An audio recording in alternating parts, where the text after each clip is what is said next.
My son sent me a text message on the eve of his wedding that read, "Dad, please do not come to the ceremony tomorrow. Paige thinks your presence will ruin the aesthetic of the party. Her family is very traditional and frankly, you do not fit the image we are trying to project. I will send you photos later, sorry." I read the message twice. I did not cry. I did not call him back to beg. I simply walked over to my laptop and logged into the mainframe of Blackwood Holdings. I saw a pending charge of $50,000 for imported white roses. I clicked one button, decline.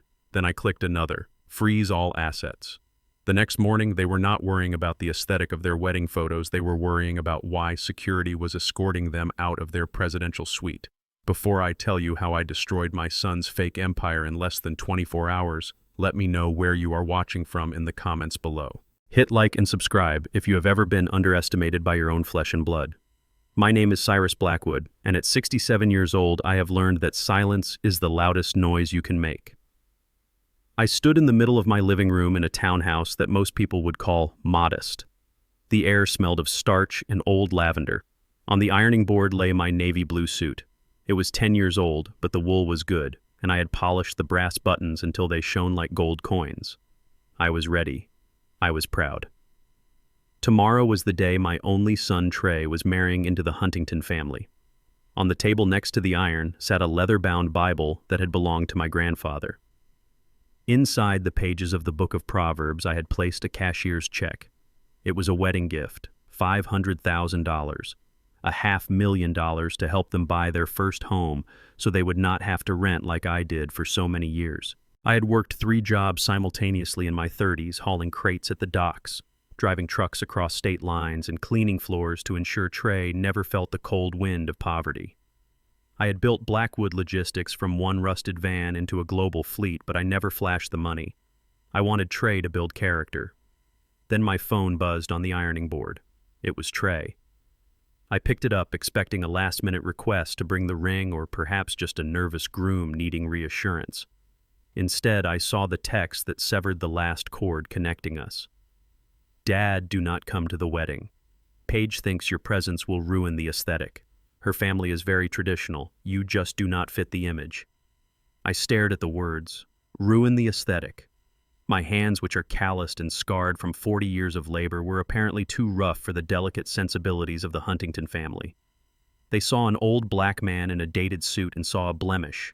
They did not see the father who paid for the private schools where Trey learned to be ashamed of me. They did not see the man who paid for the engagement ring Trey claimed he bought with his savings. I looked at the suit on the ironing board. I looked at the Bible with the $500,000 check inside. I did not reply to the text. There was nothing to say. I picked up the Bible and removed the check. I walked to the kitchen sink and struck a match. I watched the blue and yellow paper curl and turn to black ash, washing it down the drain with a splash of tap water. Then I walked to my home office.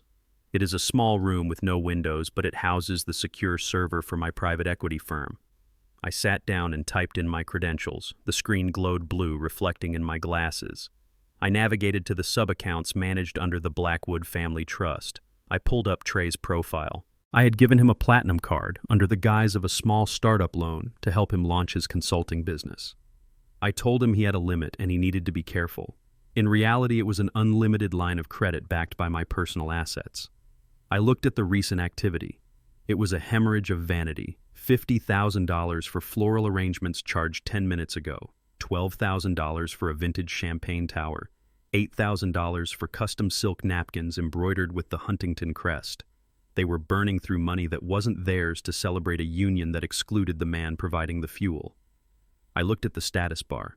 Active. I moved my mouse to the administrative override. I selected the option marked Red Flag Protocol. This is a setting usually reserved for when a card is stolen or when a client is under federal investigation. It instantly freezes all associated accounts, revokes all authorized user privileges, and alerts credit bureaus of potential fraud. I clicked execute. The screen flashed red. Account suspended. I wasn't done. I pulled up the health insurance policy I had been paying for Trey since he turned 26. Canceled. I pulled up the access codes for the trust fund set to activate on his 35th birthday. Revoked. I picked up my phone and dialed a number I rarely used. It rang once. Silas speaking. Silas is my attorney and the only person who knows exactly how much I am worth. Silas, it is Cyrus. I need you to execute a kill switch on the penthouse lease. There was a pause on the other end. Silas never asked unnecessary questions, but even he was surprised by the timing. The wedding is tomorrow, Cyrus. Are you sure? I am not going to the wedding, Silas. I have been informed that I do not fit the aesthetic. I heard the sharp intake of breath on the other end. Understood, sir. Understood. I will contact the building management immediately. Do you want me to give them a grace period? No grace period. Treat it as a hostile squatting situation. Change the locks remotely. Done. Anything else? Yes. Contact the valet service at the resort. The Porsche Trey is driving is registered to the company fleet. Report it as unauthorized use. Have them tow it. Consider it done. Good night, Cyrus.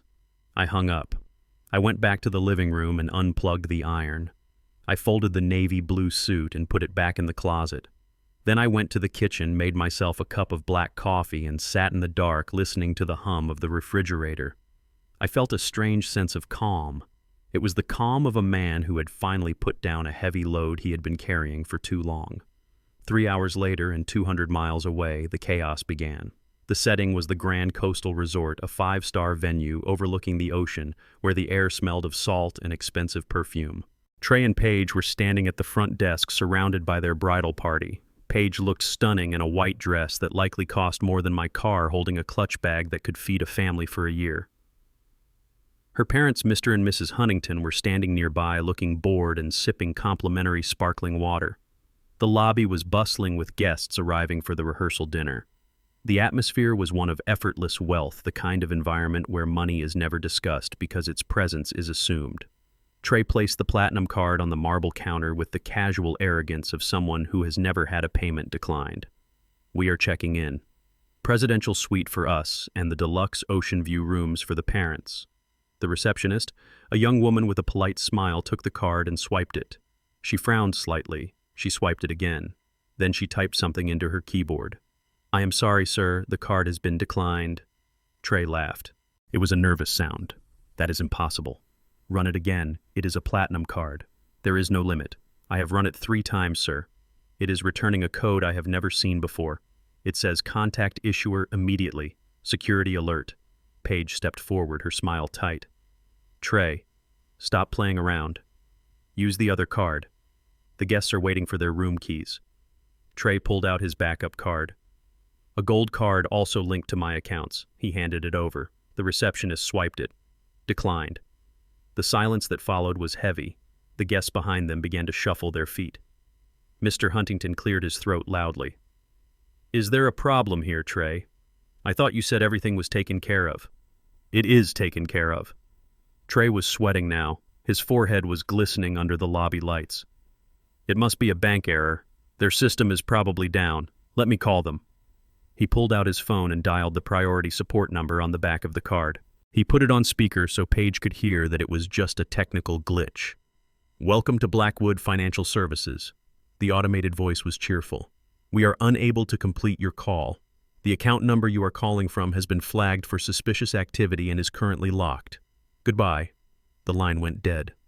Paige turned to Trey, her eyes narrowing. What does that mean? What do you mean, locked? I do not know, babe. I swear. It is my dad's account. He must have messed something up. Let me call him. Trey dialed my number. I sat in my kitchen and watched my phone light up. Trey calling. I took a sip of my coffee. I let it ring. At the resort, Trey redialed and redialed. He is not picking up. The hotel manager stepped out from the back office. He was a tall man with a suit that cost more than Trey's entire wardrobe. He did not look amused. Mr. Blackwood, we have a significant outstanding balance for the floral delivery that just arrived. $50,000. The vendor is refusing to unload the truck until payment is confirmed. And since your payment method for the rooms has failed, we cannot issue any room keys. Paige's mother stepped in. Her voice was high and sharp. This is ridiculous. Do you know who we are? We are the Huntingtons. The manager looked at her with a flat expression. That is wonderful, madam, but unless the Huntingtons wish to provide a valid form of payment covering the $62,000 currently due for the rooms and the vendors, I will have to ask you to vacate the lobby. You are blocking the check-in line for paying guests. $62,000. Trey looked at Paige. Paige looked at her parents. Dad, can you... Trey started. Mr. Huntington took a step back. Me. You told us this wedding was your gift to Paige. You told us your trust fund covered everything.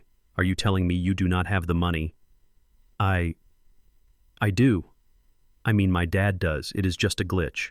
Paige grabbed Trey's arm, her nails digging into his suit jacket. Fix this, Trey. Fix this right now. My friends are watching. This is humiliating. I cannot fix it if he does not answer the phone. Then pay with your own money. Transfer it from your savings. Trey looked at the floor. He did not have savings. He had an image I had paid for. The manager signaled to 2 security guards standing near the elevators. Gentlemen, if payment is not rendered in 2 minutes, I will have to ask you to escort this party off the premises. Trey tried one last time. He sent a text. Dad, pick up. Emergency. The card isn't working. We are at the hotel. Everyone is watching. Please. I saw the text come in. I deleted it. Back at the resort, the humiliation was absolute. The manager nodded to the security guards. Please remove their luggage from the bell cart. Wait, Paige screamed. You cannot do this. We are getting married tomorrow. Not here, you are not. Not unless you pay. One of the security guards reached for the handle of Paige's Louis Vuitton suitcase. She slapped his hand away. Do not touch my things. Ma'am, if you cause a scene, we will call the police. Mr. Huntington pulled out his wallet. His hands were shaking. He pulled out a credit card. Here, put the rooms on this. We will sort out the rest later. The receptionist took the card. She swiped it. She looked up, her face apologetic. I am sorry, Mr. Huntington. Declined.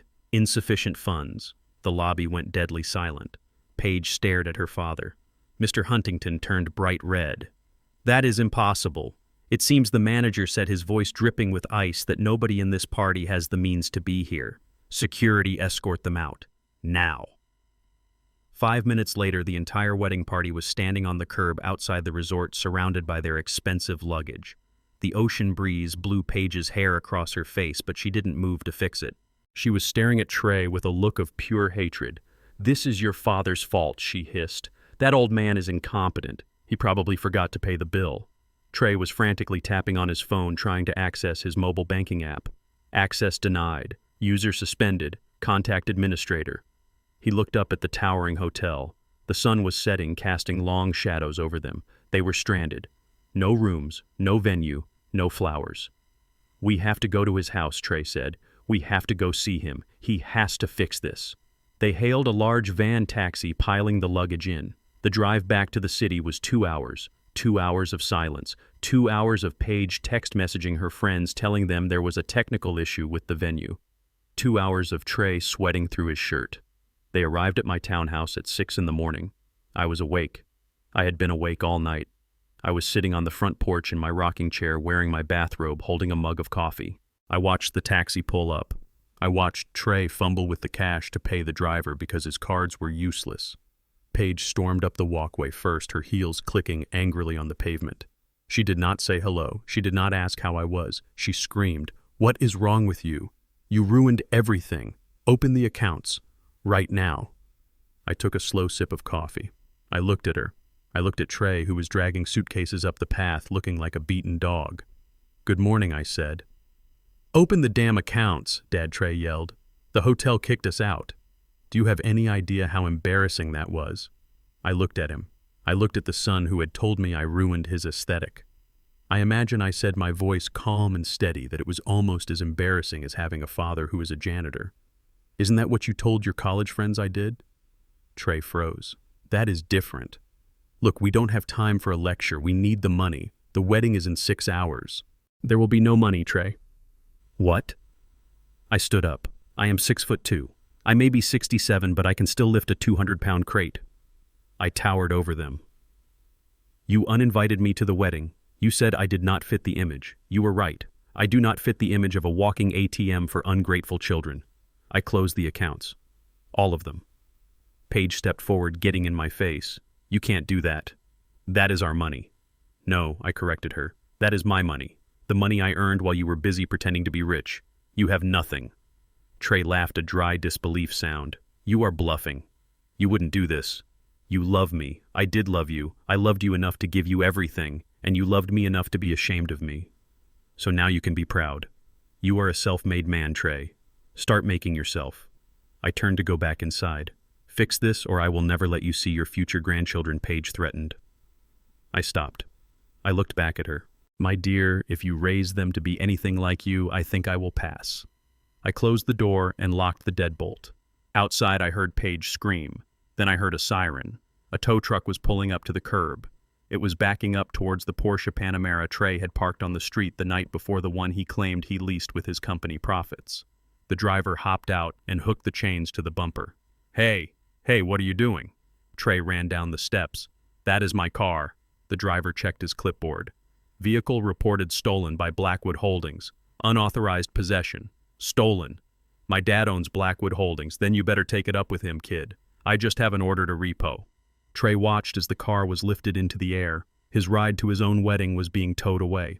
Paige was sitting on her suitcase on the sidewalk crying not because she was sad, but because she was furious.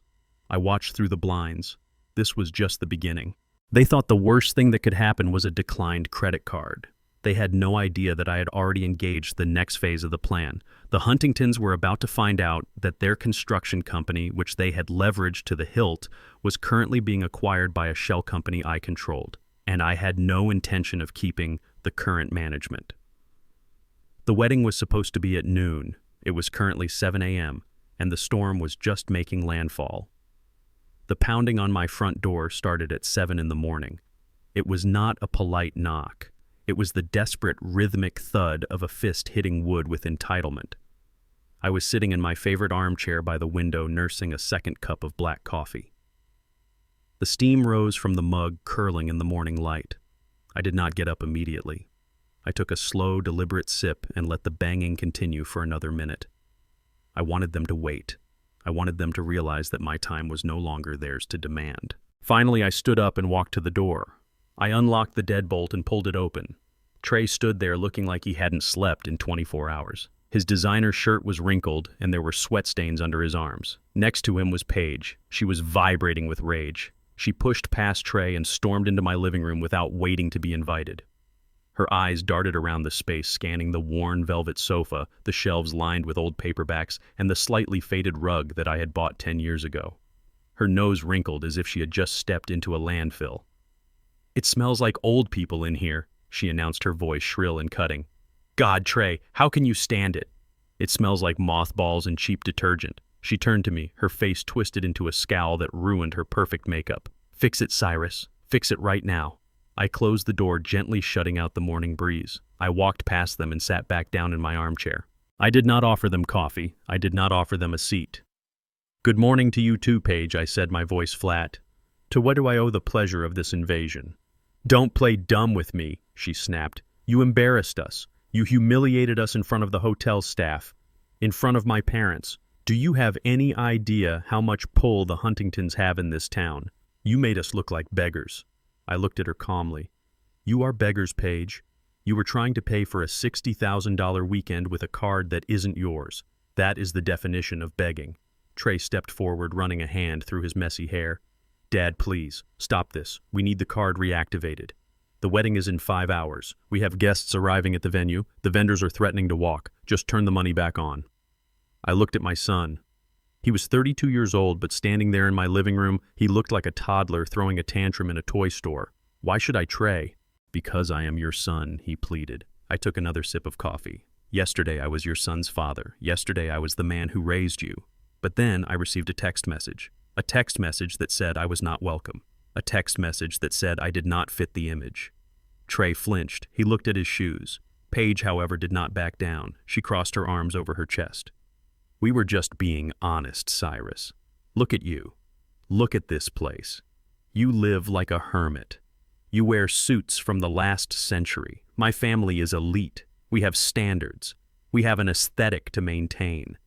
We couldn't have you wandering around looking like the hired help in the wedding photos. It would confuse people." I set my mug down on the side table. The ceramic made a sharp click against the wood. "So let me understand this correctly. I am good enough to pay for the aesthetic, but I am not good enough to be seen in it." Trey looked up, his eyes pleading. "Dad, it isn't like that. It is just—" He paused, struggling to find the words that wouldn't sound cruel, but the truth is rarely kind. "Dad, look at your hands." I looked down at my hands. They were resting on my knees. They are large hands. The skin is dark and rough like terrified leather. There is a thick scar running across my left thumb from a box cutter accident in 1995.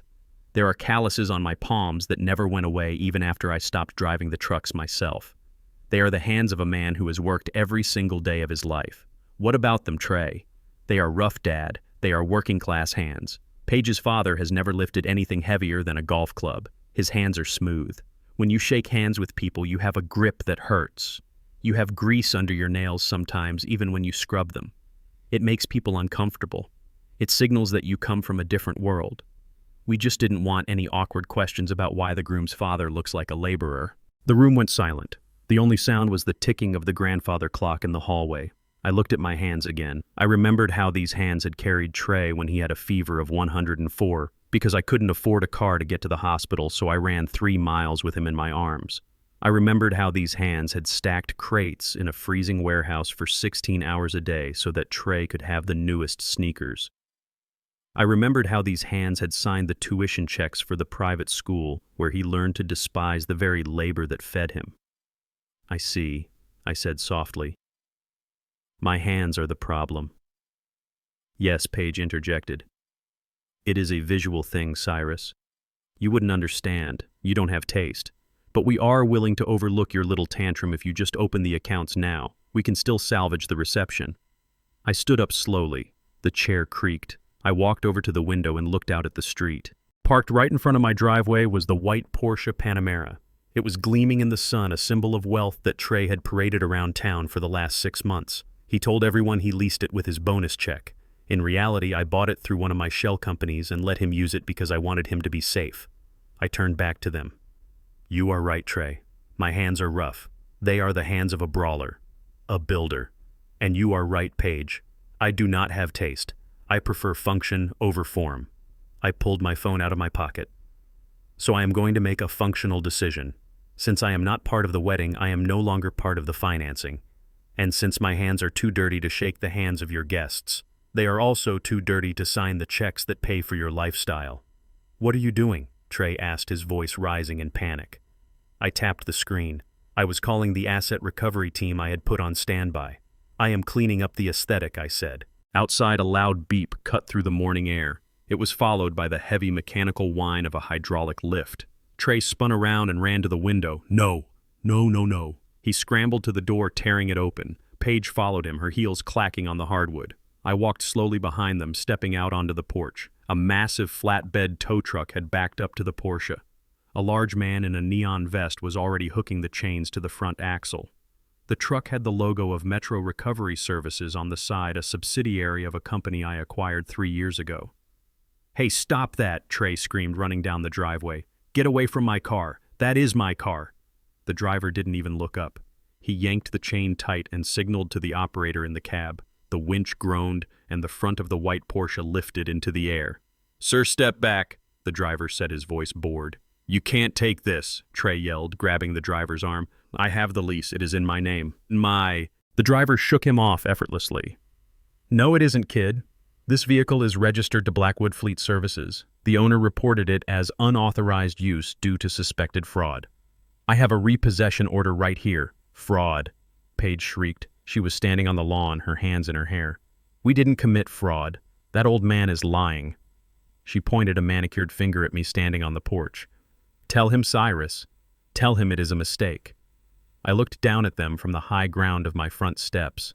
My rough, working-class hands were clasped behind my back. It is not a mistake, I said, my voice carrying clearly over the sound of the truck engine. The user agreement for that vehicle was contingent on the driver being a person of character. Since it has come to my attention that the driver is ashamed of the source of the vehicle, the contract is void. The car was fully on the flatbed now. The driver secured the wheels with straps. You are ruining everything, Paige screamed, running towards the truck as if she could physically hold it back. Do you know how much that car costs? We need it for the exit photos. We need it to drive to the venue. The driver ignored her. He climbed into the cab and revved the engine. Trey stood in the middle of the street looking defeated. He looked at the empty spot where his status symbol used to be. Then he looked at me. How are we supposed to get to the wedding, Dad? I shrugged. You have legs, Trey. Use them. Or maybe you can call Mr. Huntington.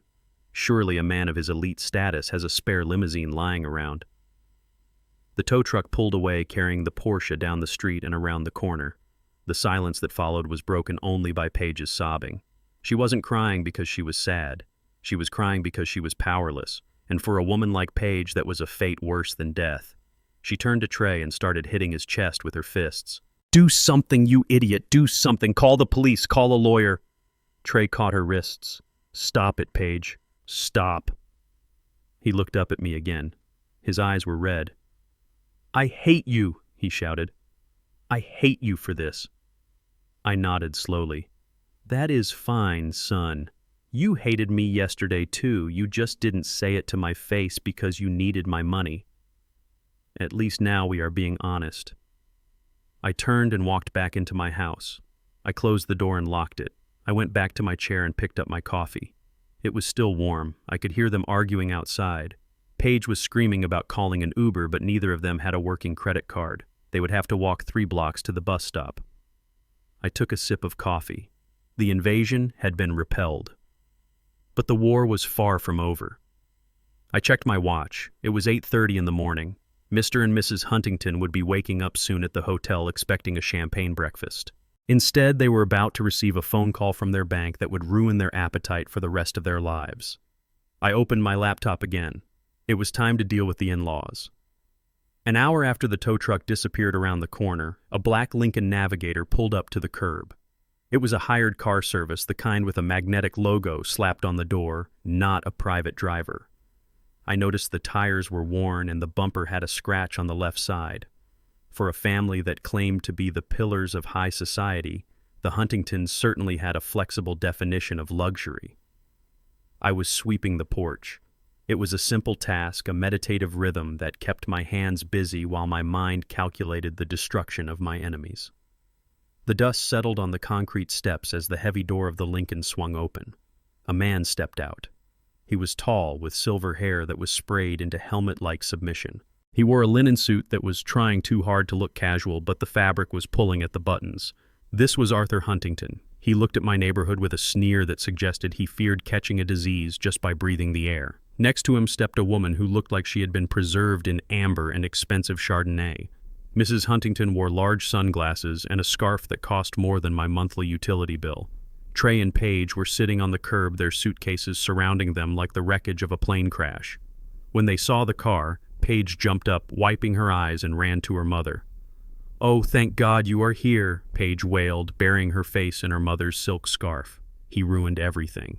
He took the car. He cut the cards. Arthur Huntington did not look at his daughter. He looked at me. He walked up the driveway, his loafers crunching on the gravel. He stopped 3 steps below me, looking up.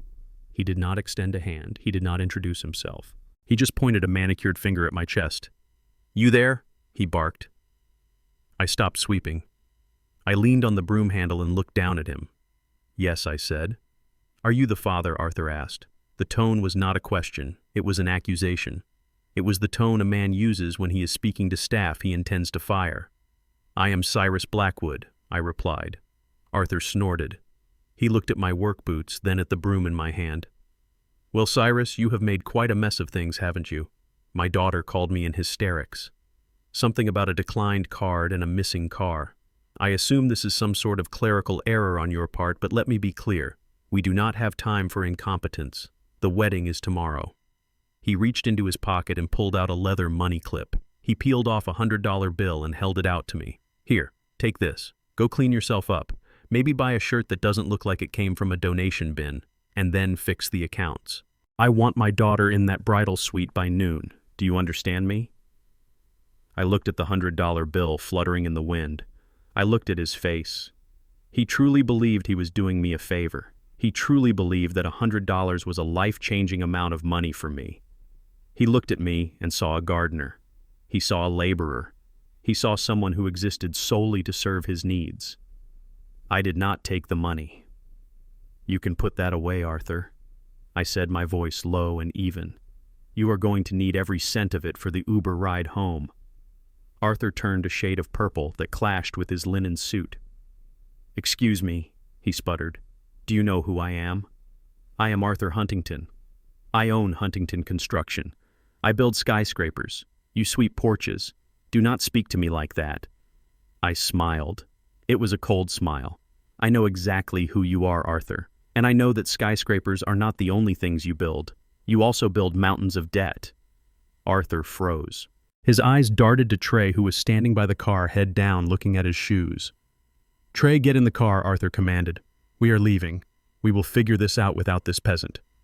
Trey looked at me. For a second I saw a flicker of shame in his eyes. But then he looked at Paige, who was glaring at him, and his spine dissolved. He picked up the suitcases and started loading them into the trunk of the Lincoln. Mrs. Huntington, however, did not get in the car immediately.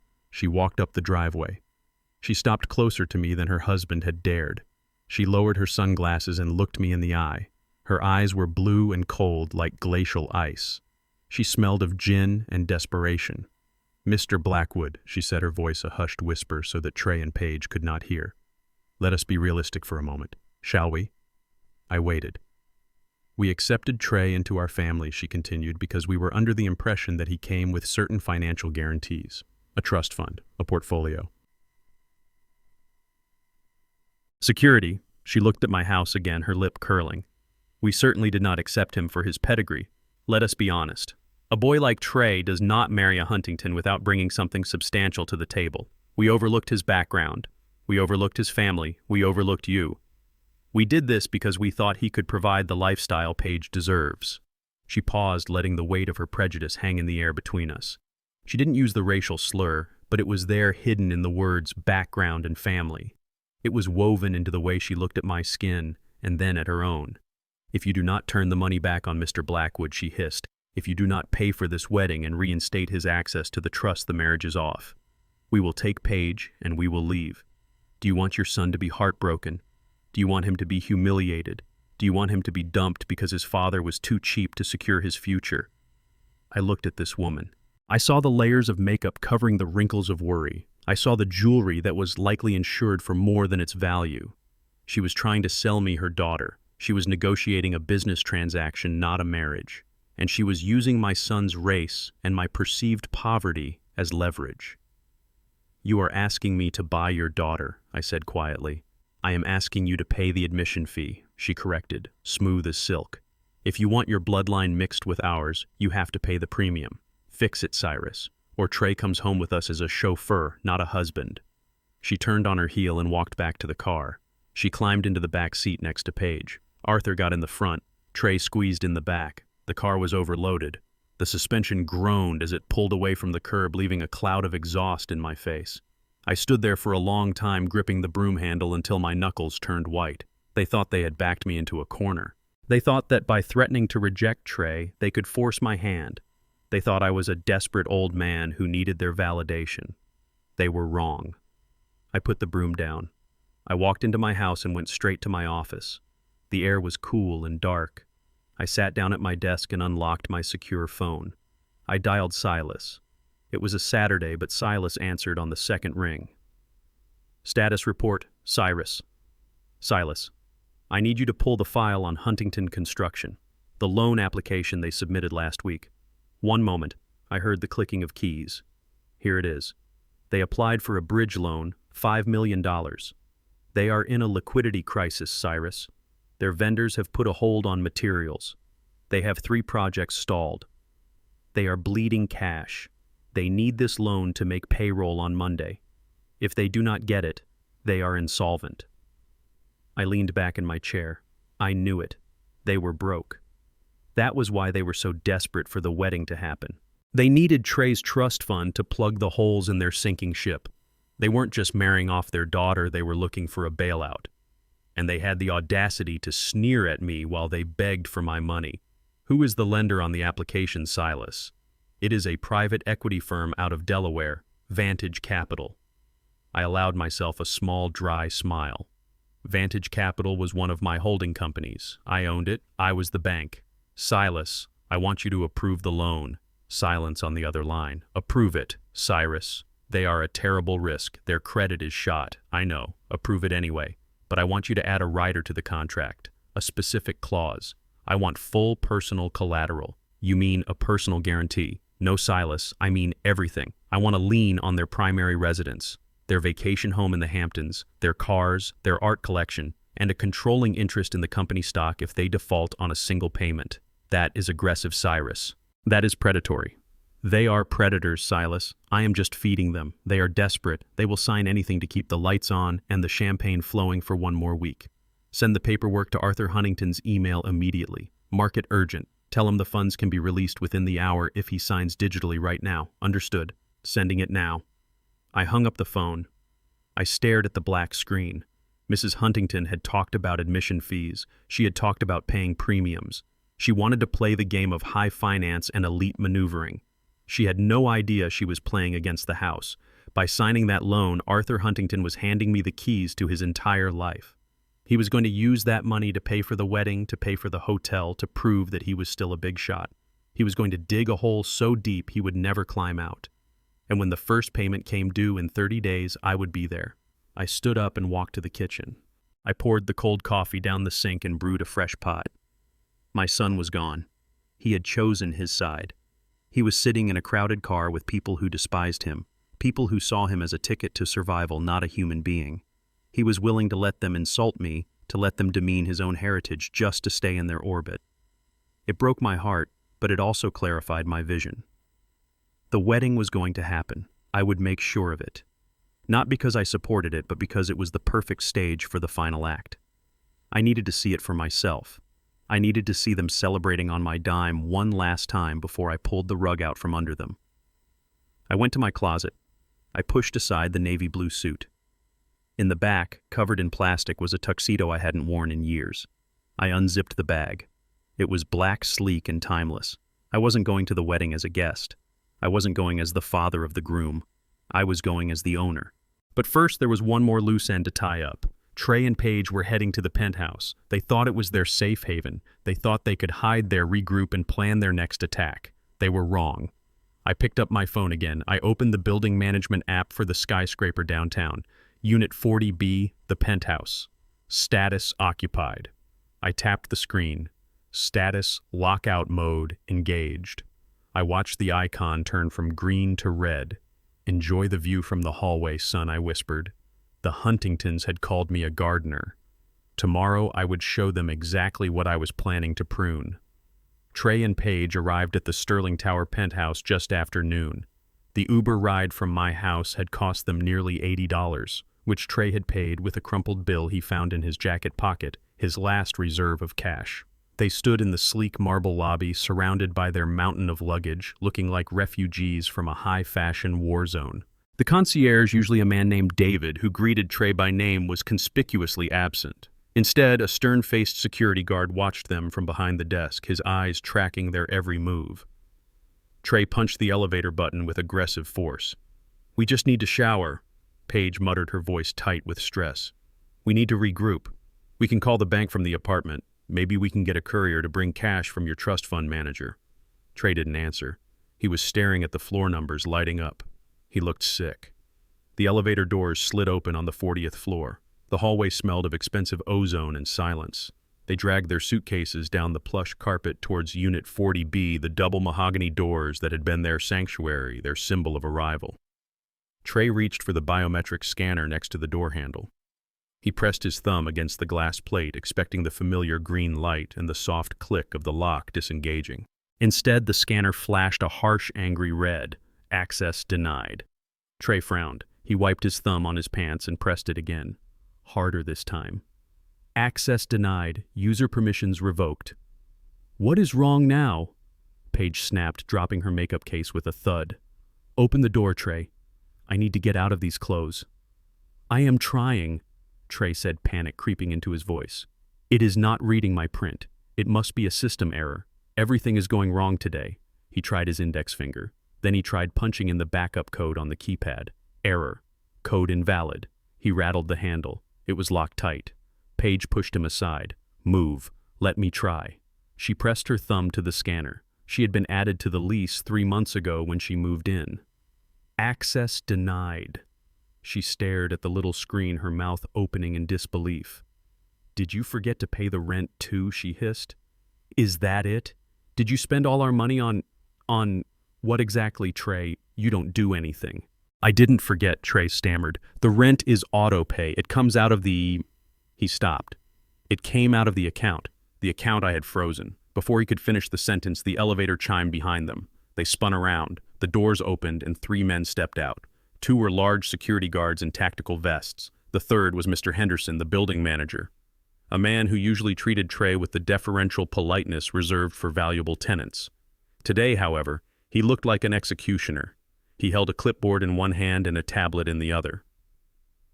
"Mr. Blackwood, Ms. Huntington," Mr. Henderson said, his voice echoing in the quiet hallway.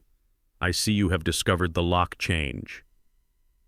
"What is going on?" Henderson Trey demanded, trying to muster some authority. "Why are we locked out of our apartment?" "We live here. Open this door immediately." "I am afraid I cannot do that, sir," Mr. Henderson replied calmly. He tapped his tablet screen. "As of 9 a.m. this morning, the lease on Unit 40B has been terminated by the owner. The unit has been reclaimed for immediate commercial use." "Terminated," Paige shrieked. "You can't just terminate a lease. We have tenant rights. We have a contract." Mr. Henderson looked at his clipboard.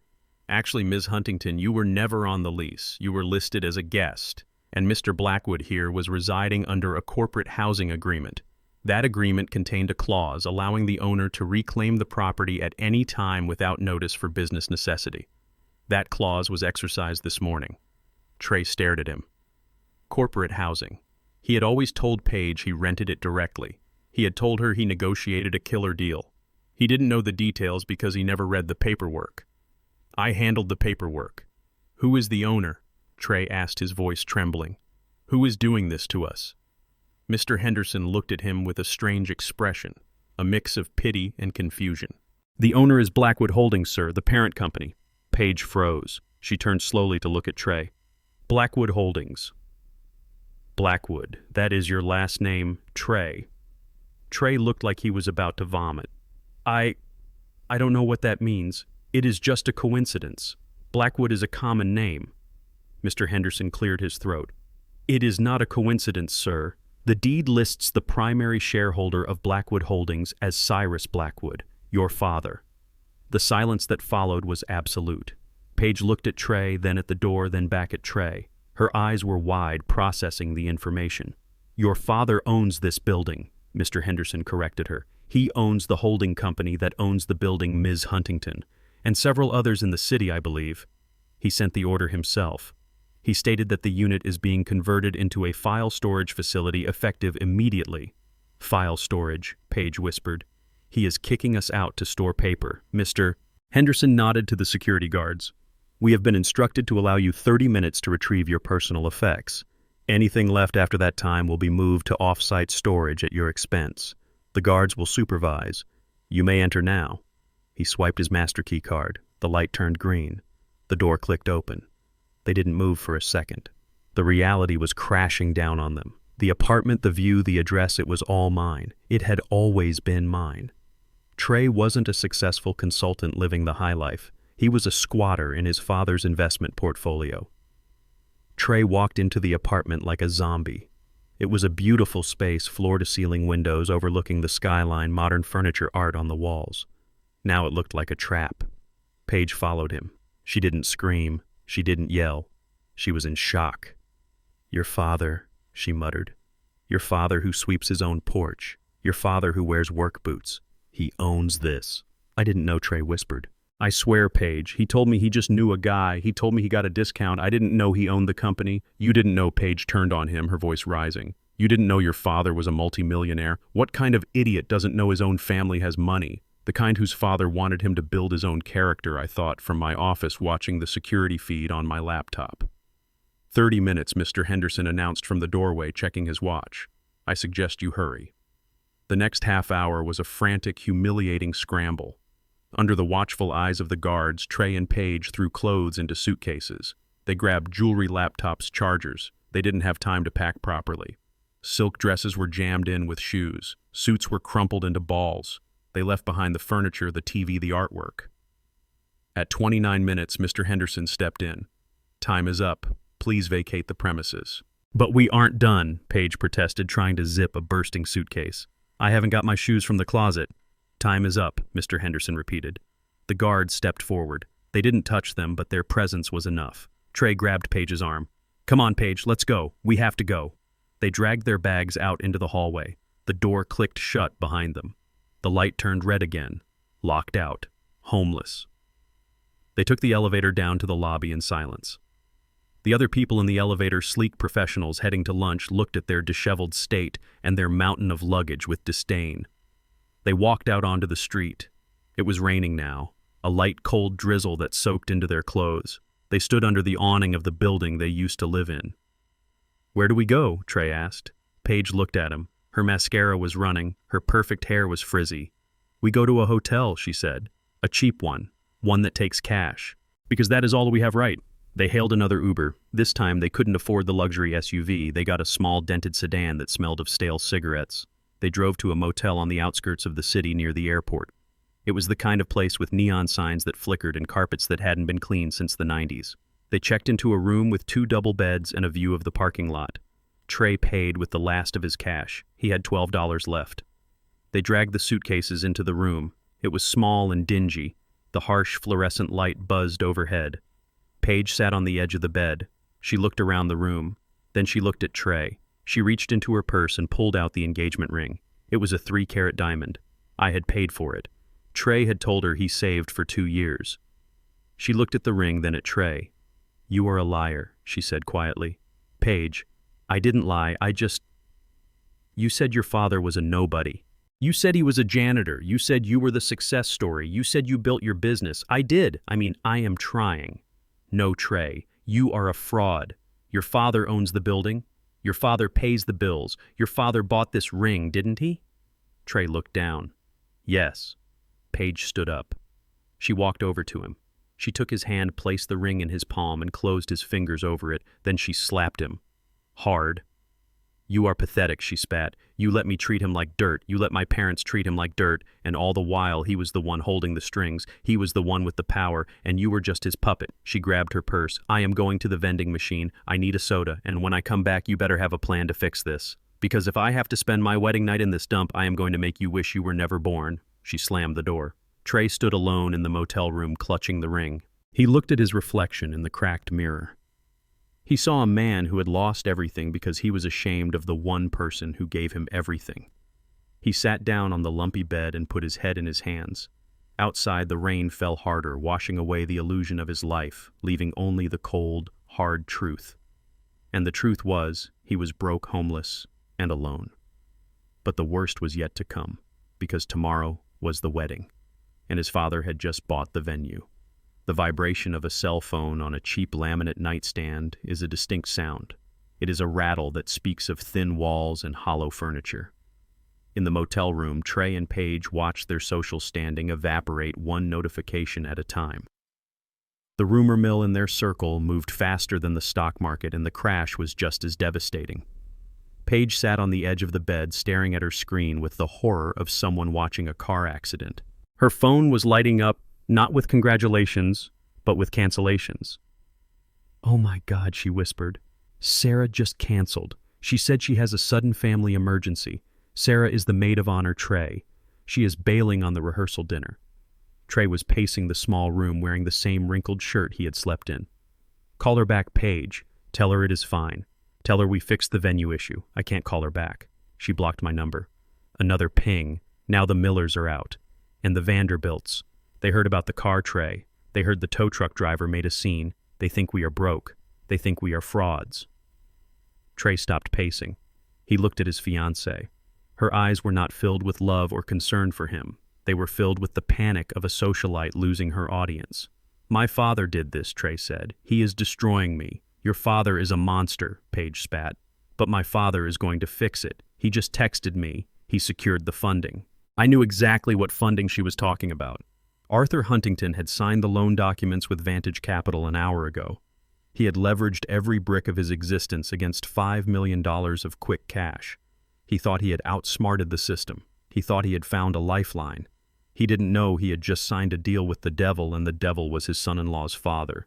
Arthur Huntington did not waste time. Flush with my money, he immediately went into damage control mode. He called Trey.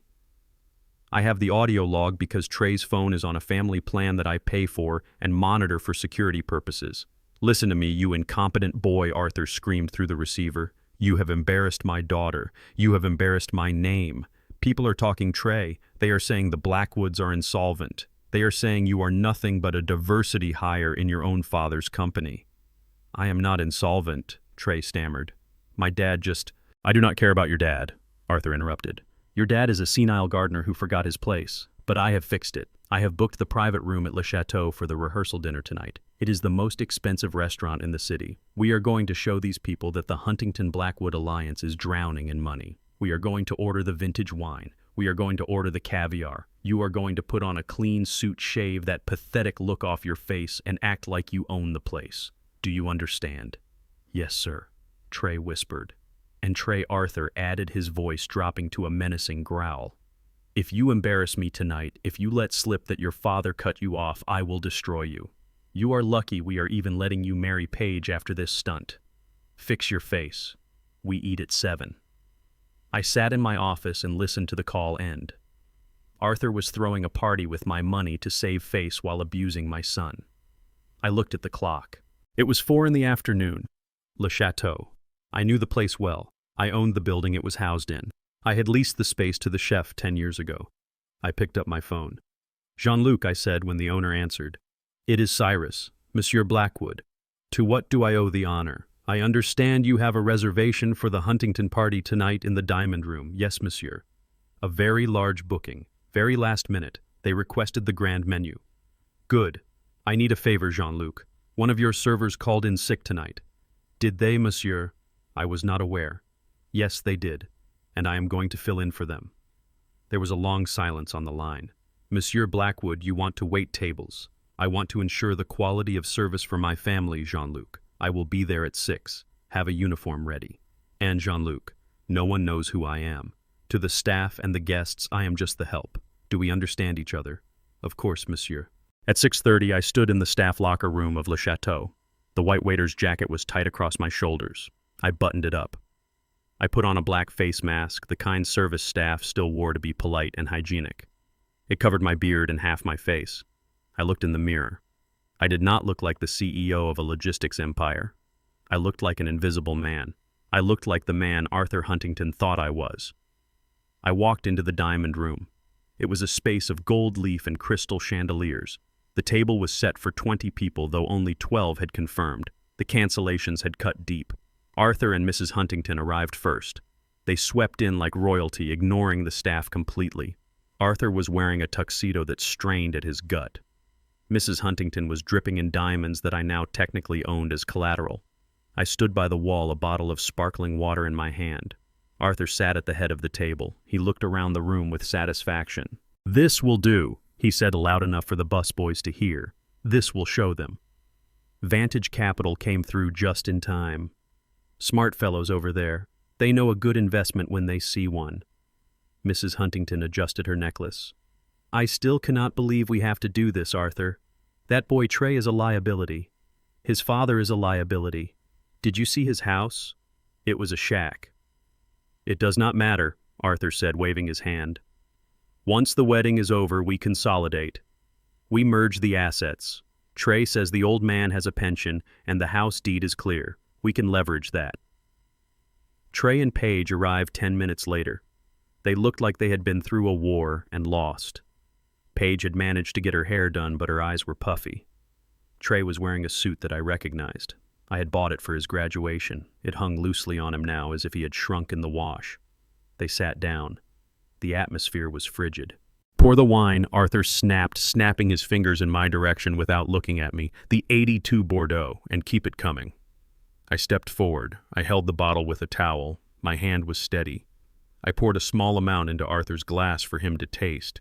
He didn't even taste it. He just waved his hand. Fill it up. We need to drink to forget this morning. I moved around the table, filling glasses. I reached Trey. He didn't look up. He was staring at the tablecloth. I poured his wine. I was inches from him. My own son. He didn't recognize my hands. He didn't recognize my scent. To him, I was just part of the furniture. Arthur stood up to make a toast. The few guests who had shown up, mostly business partners, he owed money to raise their glasses. To family, Arthur boomed. To resilience. We Huntingtons do not break. We expand. And tomorrow we welcome a new member to the fold. He looked at Trey with a smile that was all teeth. Trey, stand up. Trey stood up slowly. This boy, Arthur continued, has had a rough start. He comes from humble beginnings, very humble. But we are generous people. We are giving him a chance to elevate himself, to wash off the dirt of his upbringing. Mrs. Huntington tittered into her glass. Wash it off. Indeed, she whispered to the woman next to her. You know what they say. You can take the boy out of the hood, but you cannot take the hood out of the boy. We are going to have to work very hard to civilize him. I stood behind Mrs. Huntington holding a bottle of water. I heard every word. The woman next to her laughed. Is he bringing anything to the marriage, or is he just a charity case? Arthur heard the question. He leaned in conspiratorially. He is the entry point, Arthur said, lowering his voice. Look, the kid is soft. He is weak. He does whatever Paige tells him. That is why we picked him. He is a useful idiot. He took a large gulp of wine. Once we get access to the Blackwood accounts and Trey assures me there are hidden assets we haven't seen yet, we take control. We put the assets in Paige's name for tax purposes, obviously. And then, well, Trey can stay or go. He is a guard dog, Mrs. Huntington added, slicing her steak viciously. A little dark mongrel we keep around to fetch things. Once we have the deed to the old man's house and whatever retirement funds he has squirreled away, Trey becomes redundant. Paige can do better. She just needs the capital first. Paige was sitting right there. She heard her parents calling her future husband a mongrel, a useful idiot. She didn't defend him. She took a sip of her wine and sighed. I just want this over with, Paige said. I want the money secured. I am tired of living in uncertainty. If Trey cannot deliver, I do not know why I am bothering. Trey looked at her. Paige, he whispered. How can you let them talk about me like that? About my dad? Oh, stop being so sensitive, Trey, Paige snapped. They are just being realistic. Your dad humiliated us. He deserves whatever is coming to him. And you need to toughen up. If you want to be a Huntington, you need to stop acting like a Blackwood. Arthur laughed. Exactly. A Blackwood. What is a Blackwood anyway? It sounds like firewood. Something you burn to keep the real people warm. The table erupted in laughter. Rich, mocking laughter paid for by my loan, enjoyed in my building, fueled by my wine. I stood in the corner. I watched my son shrink into his chair. He took the abuse. He swallowed it. He accepted that he was a dog. He accepted that I was firewood. The anger I felt wasn't hot. It was absolute zero. It was the cold vacuum of space where no life can exist. I signaled to the other waiter. It was time for the main course, but I wasn't serving steak. I walked over to the sound system control panel near the service entrance. I had prepared a playlist, but first I had a serving to make. I picked up a fresh bottle of red wine. I walked over to Paige. She was wearing a white cocktail dress. It was silk. More wine, madam, I asked, my voice muffled by the mask. She didn't look at me. Just pour it. I leaned in. I tilted the bottle, but I didn't aim for the glass. I watched the dark red liquid cascade out of the bottle. It hit the rim of the glass, splashed up, and poured directly onto the lap of her white silk dress. It looked like a gunshot wound, a massive spreading stain of crimson on white. Paige screamed. She jumped up, knocking her chair over. You idiot! You clumsy idiot! Look what you did! The room went silent. Arthur slammed his hand on the table. What is wrong with you? He roared at me. You incompetent fool! Do you know how much that dress costs? I stood there holding the empty bottle. I do. I said, my voice clear and loud, dropping the fake accent I had used with the manager. It cost $2,000. Charged to a Visa ending in 4598. My Visa. Trey looked up. His eyes went wide. Dad.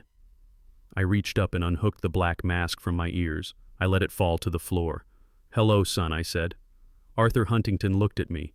He looked at the waiter's jacket. He looked at my face. You, he spluttered, you are the waiter. No, Arthur, I said calmly. I am the owner.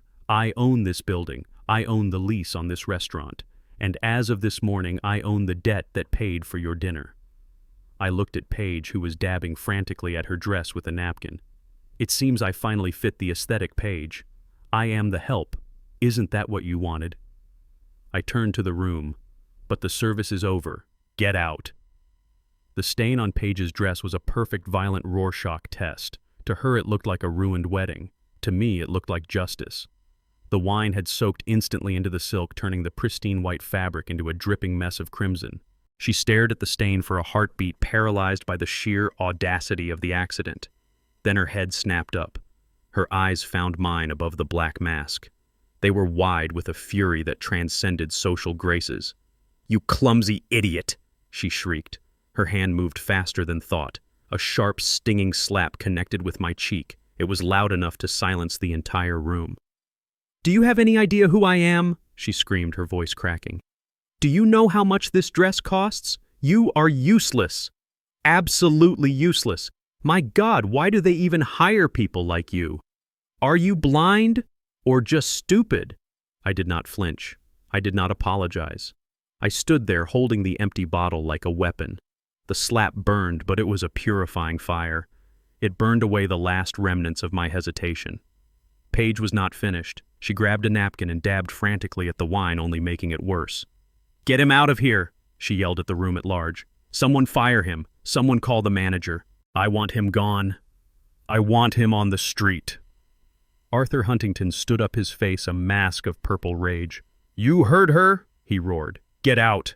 You are a disgrace." I looked at Arthur. I looked at Paige. I looked at Trey, who was cowering in his seat, unable to look at the waiter his fiancée had just assaulted. I slowly reached up to my ear. I unhooked the elastic loop of the black mask. I let it fall from my face, drifting to the floor like a dead leaf. The silence that followed was different. It wasn't the silence of shock. It was the silence of recognition. Trey's head snapped up. He squinted as if he couldn't trust his own eyes. "Dad?" he whispered. Paige froze mid-dab. She looked at my face. She looked at the waiter's uniform. "Cyrus," she breathed. I dropped the wine bottle onto the table. It landed with a heavy thud, knocking over a crystal water glass. "Hello, Paige," I said, my voice calm but carrying to every corner of the room. "I apologize for the spill. I am out of practice. I haven't served wine since I worked as a busboy in 1982 to pay for my first truck." Arthur Huntington looked like he was having a stroke. "You," he sputtered, "you are the waiter." "No, Arthur," I corrected him. "I am the man who paid for the wine. I am the man who owns the building you are standing in. And I am the man who just watched his son sit in silence while his future wife slapped his father." Trey stood up shaking. "Dad, what are you doing here? Why are you dressed like that?" "I am dressed like this, Trey, because this is how you see me. This is how you all see me. The help, the background noise, the wallet with no face." I walked over to the small stage where a jazz trio had been playing softly in the corner. The musicians stopped playing their instruments, hanging loosely. I took the microphone from the stand. "Testing 1, 2, I said. My voice boomed through the speakers, filling the diamond room. "Ladies and gentlemen," I continued, addressing the room full of Huntington business associates and sycophants. "I apologize for the interruption, but I think a toast is in order." Arthur Huntington started to move towards me. "Stop this," he hissed. "Sit down, Cyrus. You are making a scene." "I am not making a scene, Arthur. I am making a statement." I pointed the microphone at him. "You called me a gardener, Arthur. You called me firewood. You laughed about washing the hood out of my son. Well, let me tell you something about the hood. In the hood, we learn to spot a hustler from a mile away. And you, Arthur, are a hustler with a bad credit score." The room gasped. Mrs. Huntington clutched her pearls. "How dare you?" she shrieked. "We are the Huntingtons." I laughed. It was a cold sound. "Yes, you are the Huntingtons. And according to the financial report I read this morning, you are the bankrupt Huntingtons. You are $5 million in debt. Your construction projects are stalled. Your assets are leveraged to the hilt. You didn't approve this marriage because you love Trey. You approved it because you needed a bailout." Arthur's face went white. "That is a lie," he shouted. "Security! Get him out." I signaled to the back of the room. The doors opened. But it wasn't hotel security. It was my personal security detail led by a man named Marcus who used to be a linebacker. They stepped into the room, crossing their arms. They weren't here for me. They were here for Arthur. "I am not done," I said into the microphone. I pulled a small remote from my pocket. I pointed it at the large projection screen behind the stage, the one that was supposed to be showing a slideshow of Trey and Paige's happy moments. Instead, the screen flickered to life with a grainy video. It was footage from inside the Huntington residence recorded 2 weeks ago. I had hired a private investigator who installed a camera in their living room disguised as a smoke detector. It is amazing what people will say when they think they are alone in their castle.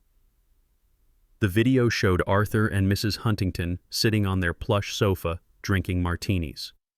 "We just have to hold on until the wedding," Arthur said on the screen. "Once the knot is tied, we get access to the Blackwood Trust. Trey is an idiot. He will sign whatever we put in front of him." Mrs. Huntington laughed on the screen. "And the father, that old man, he is probably sitting on millions and doesn't even know how to spend it. We will have him declared incompetent within a year. Put him in a home. Take control of the estate. It will be easy, like taking candy from a baby." Arthur nodded on screen. "Exactly. We use Trey to get the money, then we cut him loose. Paige can divorce him in 2 years, take half, and we are set for life. He is just a stepping stone, dear. A dark little stepping stone." The video ended. The screen went black. The diamond room was silent, deadly silent. Every guest, every business partner, every friend looked at Arthur and Mrs. Huntington. They saw the naked greed, the racism, the cruelty. Trey stood by the table staring at the blank screen. He looked like he had been punched in the gut. He turned slowly to look at Paige. "You knew," he whispered. "You knew they were planning this." Paige was crying again. Not fake tears this time. Real, terrified tears. "Trey, it wasn't like that. They were just talking. They didn't mean it." "Didn't mean it," I boomed into the microphone. "They called me a stepping stone. They called you an idiot. And you, Paige, you let them." Arthur Huntington roared. He lunged for the stage, his face twisted in hate. "I will kill you," he screamed. "I will ruin you." He didn't make it 3 steps. Marcus stepped forward and blocked his path. He didn't touch him. He just stood there, a wall of muscle. "Sit down, Mr. Huntington," Marcus said calmly, "or I will help you sit down." Arthur stopped panting. He looked around the room. He saw the judgment in the eyes of his peers. He saw his reputation crumbling in real time. "Get out," he whispered. "Just get out." I placed the microphone back on the stand. "I am leaving, Arthur. But before I go, I have one last announcement." I looked at the guests. "The dinner you are eating, the wine you are drinking, the room you are sitting in, it is all unpaid. Mr. Huntington's credit card was declined this morning. He financed this party with a high-interest loan from a company called Vantage Capital." I paused for effect. "I am Vantage Capital." Arthur's knees gave out. He grabbed the back of a chair to steady himself. "And, as the primary creditor, I am exercising my right to foreclose on the collateral, which includes this dinner." I looked at the staff standing by the doors. "Clear the tables. The party is over." The waiters hesitated for a second, then moved. They began clearing plates, snatching half-finished steaks and bottles of wine. The guests stood up, murmuring, outraged, confused. "This is insane," someone said. "Let's go," said another. "I don't want to be involved in this." The room emptied rapidly. The Huntingtons were left alone in the wreckage of their social standing. I walked down from the stage. I walked past Trey. He didn't look at me. He was staring at Paige, who was sobbing into her wine-stained dress. I stopped in front of Arthur. "You wanted a gardener, Arthur," I said quietly. "Well, I just pruned the dead wood." I turned and walked out the service door, leaving them in the empty, echoing room. My son, his fiancée, and the family that tried to eat him alive. The morning sun rose over the city like a spotlight turning on a crime scene. It was 8 a.m. on the day of the wedding. For most grooms, this is a time of nervous excitement and last-minute tie adjustments. For Trey, it was a time of absolute existential terror. He and Paige were sitting in the lobby of a budget motel staring at a bank statement on Trey's phone screen. It was an old screenshot from 3 years ago showing the balance of my retirement savings account at First National Bank. $200,000. It was the only money they knew about that wasn't tied to the Blackwood Holdings mainframe I had locked down. They thought it was my nest egg. They thought it was the humble savings of a man who worked with his hands. They did not know it was a dormant account I kept open solely to pay for the maintenance of my first truck, which I kept for sentimental reasons. Paige looked at the number, and her eyes gleamed with a predatory light. "We get this money," she whispered. "We get this money and we pay the hotel. We pay the vendors. We get back into the suite before the guests arrive at noon. We tell them it was a banking error. We save face." Trey shook his head, his face pale and clammy.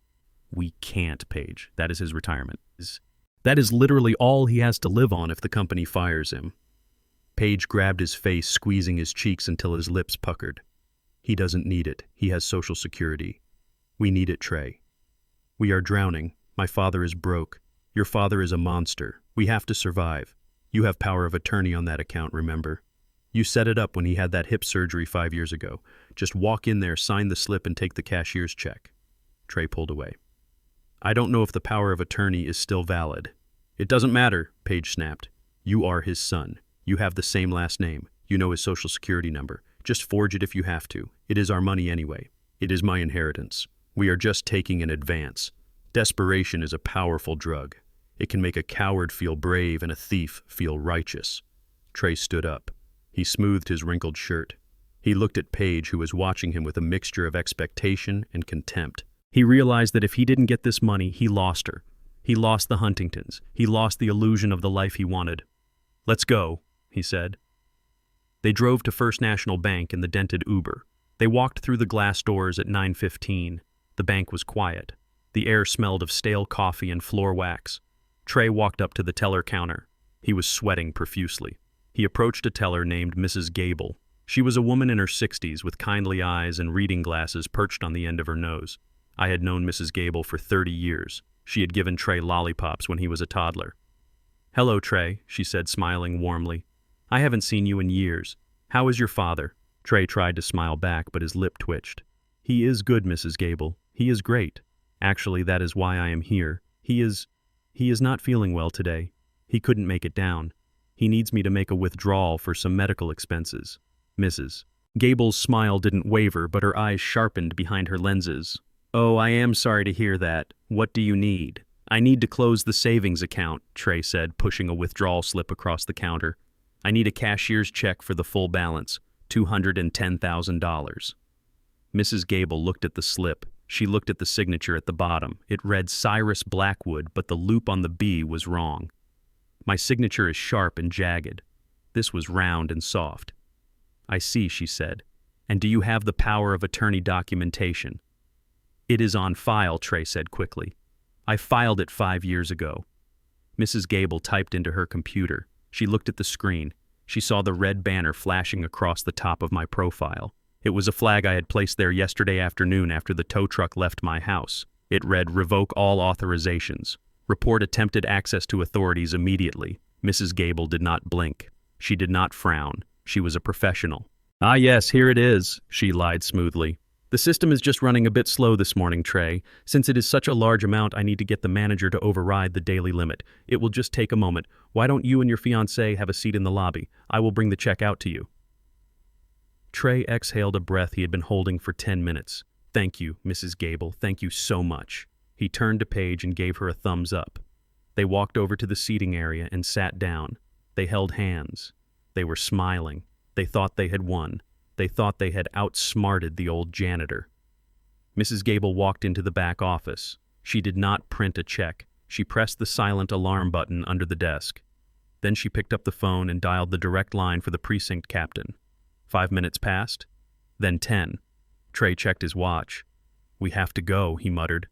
"We are going to be late for hair and makeup." "Just wait," Paige whispered.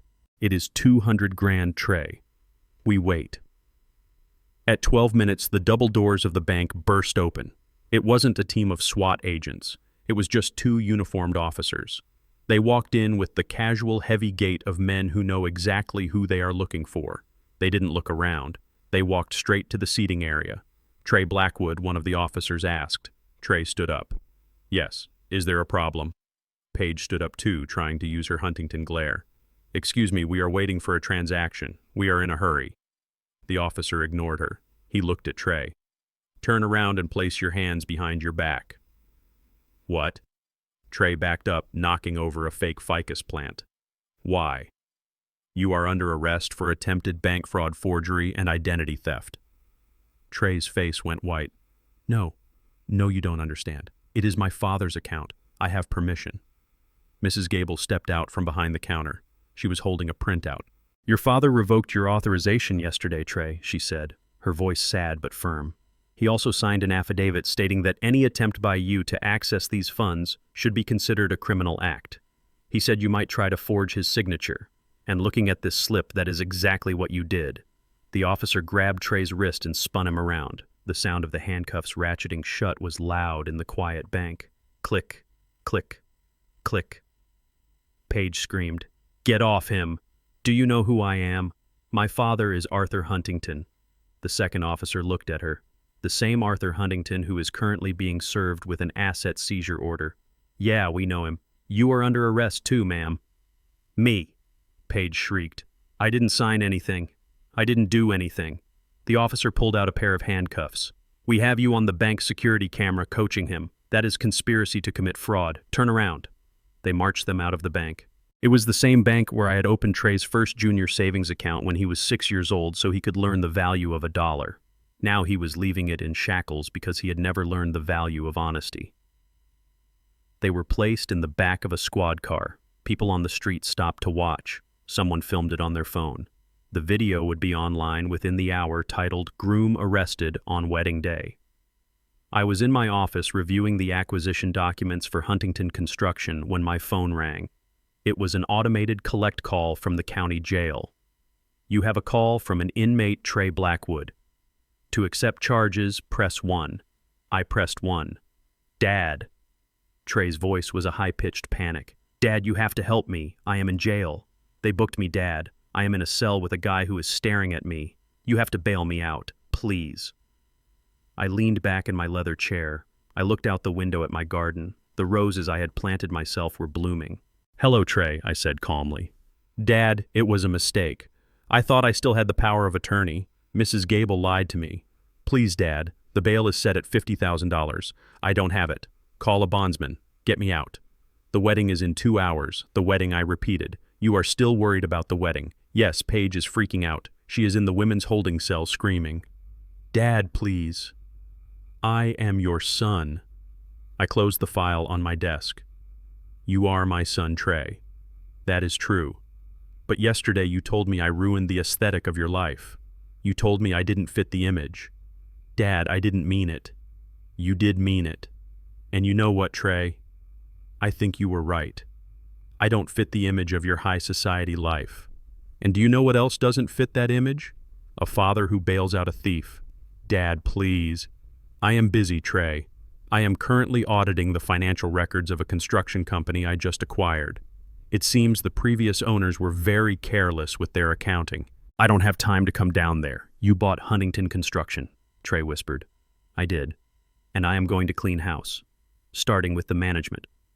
Dad, you can't leave me here. It is cold. It smells. I looked at the clock.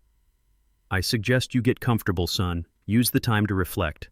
Think about the aesthetic of a prison cell. It is very minimalist, very modern. I think you will find it builds character. But the wedding is canceled, Trey. The groom is indisposed, and the bride is an accomplice. I hung up the phone. I sat there for a moment listening to the silence of my house. It was a heavy silence, but it was clean. It was the silence of a man who had finally stopped enabling the people who were killing him. I stood up and walked to the kitchen. I made a sandwich. I ate it standing up. Then I went upstairs to change. I put on the black tuxedo again. I wasn't going to bail him out, but I was going to the wedding venue. Because even though there was no groom and no bride, there was still a party scheduled at the Huntington Estate, or what used to be the Huntington Estate. Paige had insisted on having the ceremony at her family's ancestral home, a plantation-style mansion on the edge of town. She didn't know that her father had leveraged the deed to that house in the loan agreement he signed yesterday. And since he had defaulted on the immediate repayment clause I triggered when he was arrested for fraud regarding the credit cards, the house now belonged to Blackwood Holdings. I checked my tie in the mirror. I looked like a man who owned the place. Because I did. I dropped the charges at 8 in the morning. It was not an act of mercy. It was a strategic necessity. A tragedy requires all the actors to be present on stage for the final act, and my son could not play his part from a holding cell. I called the district attorney who owed me a favor from a campaign contribution 3 years ago and told him I was withdrawing my complaint for the moment. I left the file open pending future review. This meant Trey was free to walk out the door, but the sword of Damocles was still hanging over his head by a very thin thread. Trey stumbled out of the precinct into the harsh morning light, looking like a man who had been chewed up and spit out by the system. His designer suit was rumpled, and he smelled of jail antiseptic. Paige was waiting for him in the parking lot. She was not there to comfort him. She was pacing back and forth in a manic frenzy, holding her phone like a weapon. She had spent the night in a state of delusional denial, convinced that she could simply willpower her way through the disaster. "Get in the car," she snapped as soon as she saw him. "We are behind schedule. The makeup artist is charging us double for the delay." Trey stood there blinking. "The wedding. You still want to do the wedding?" "Of course we are doing the wedding," Paige hissed, shoving him toward the back seat of her mother's car.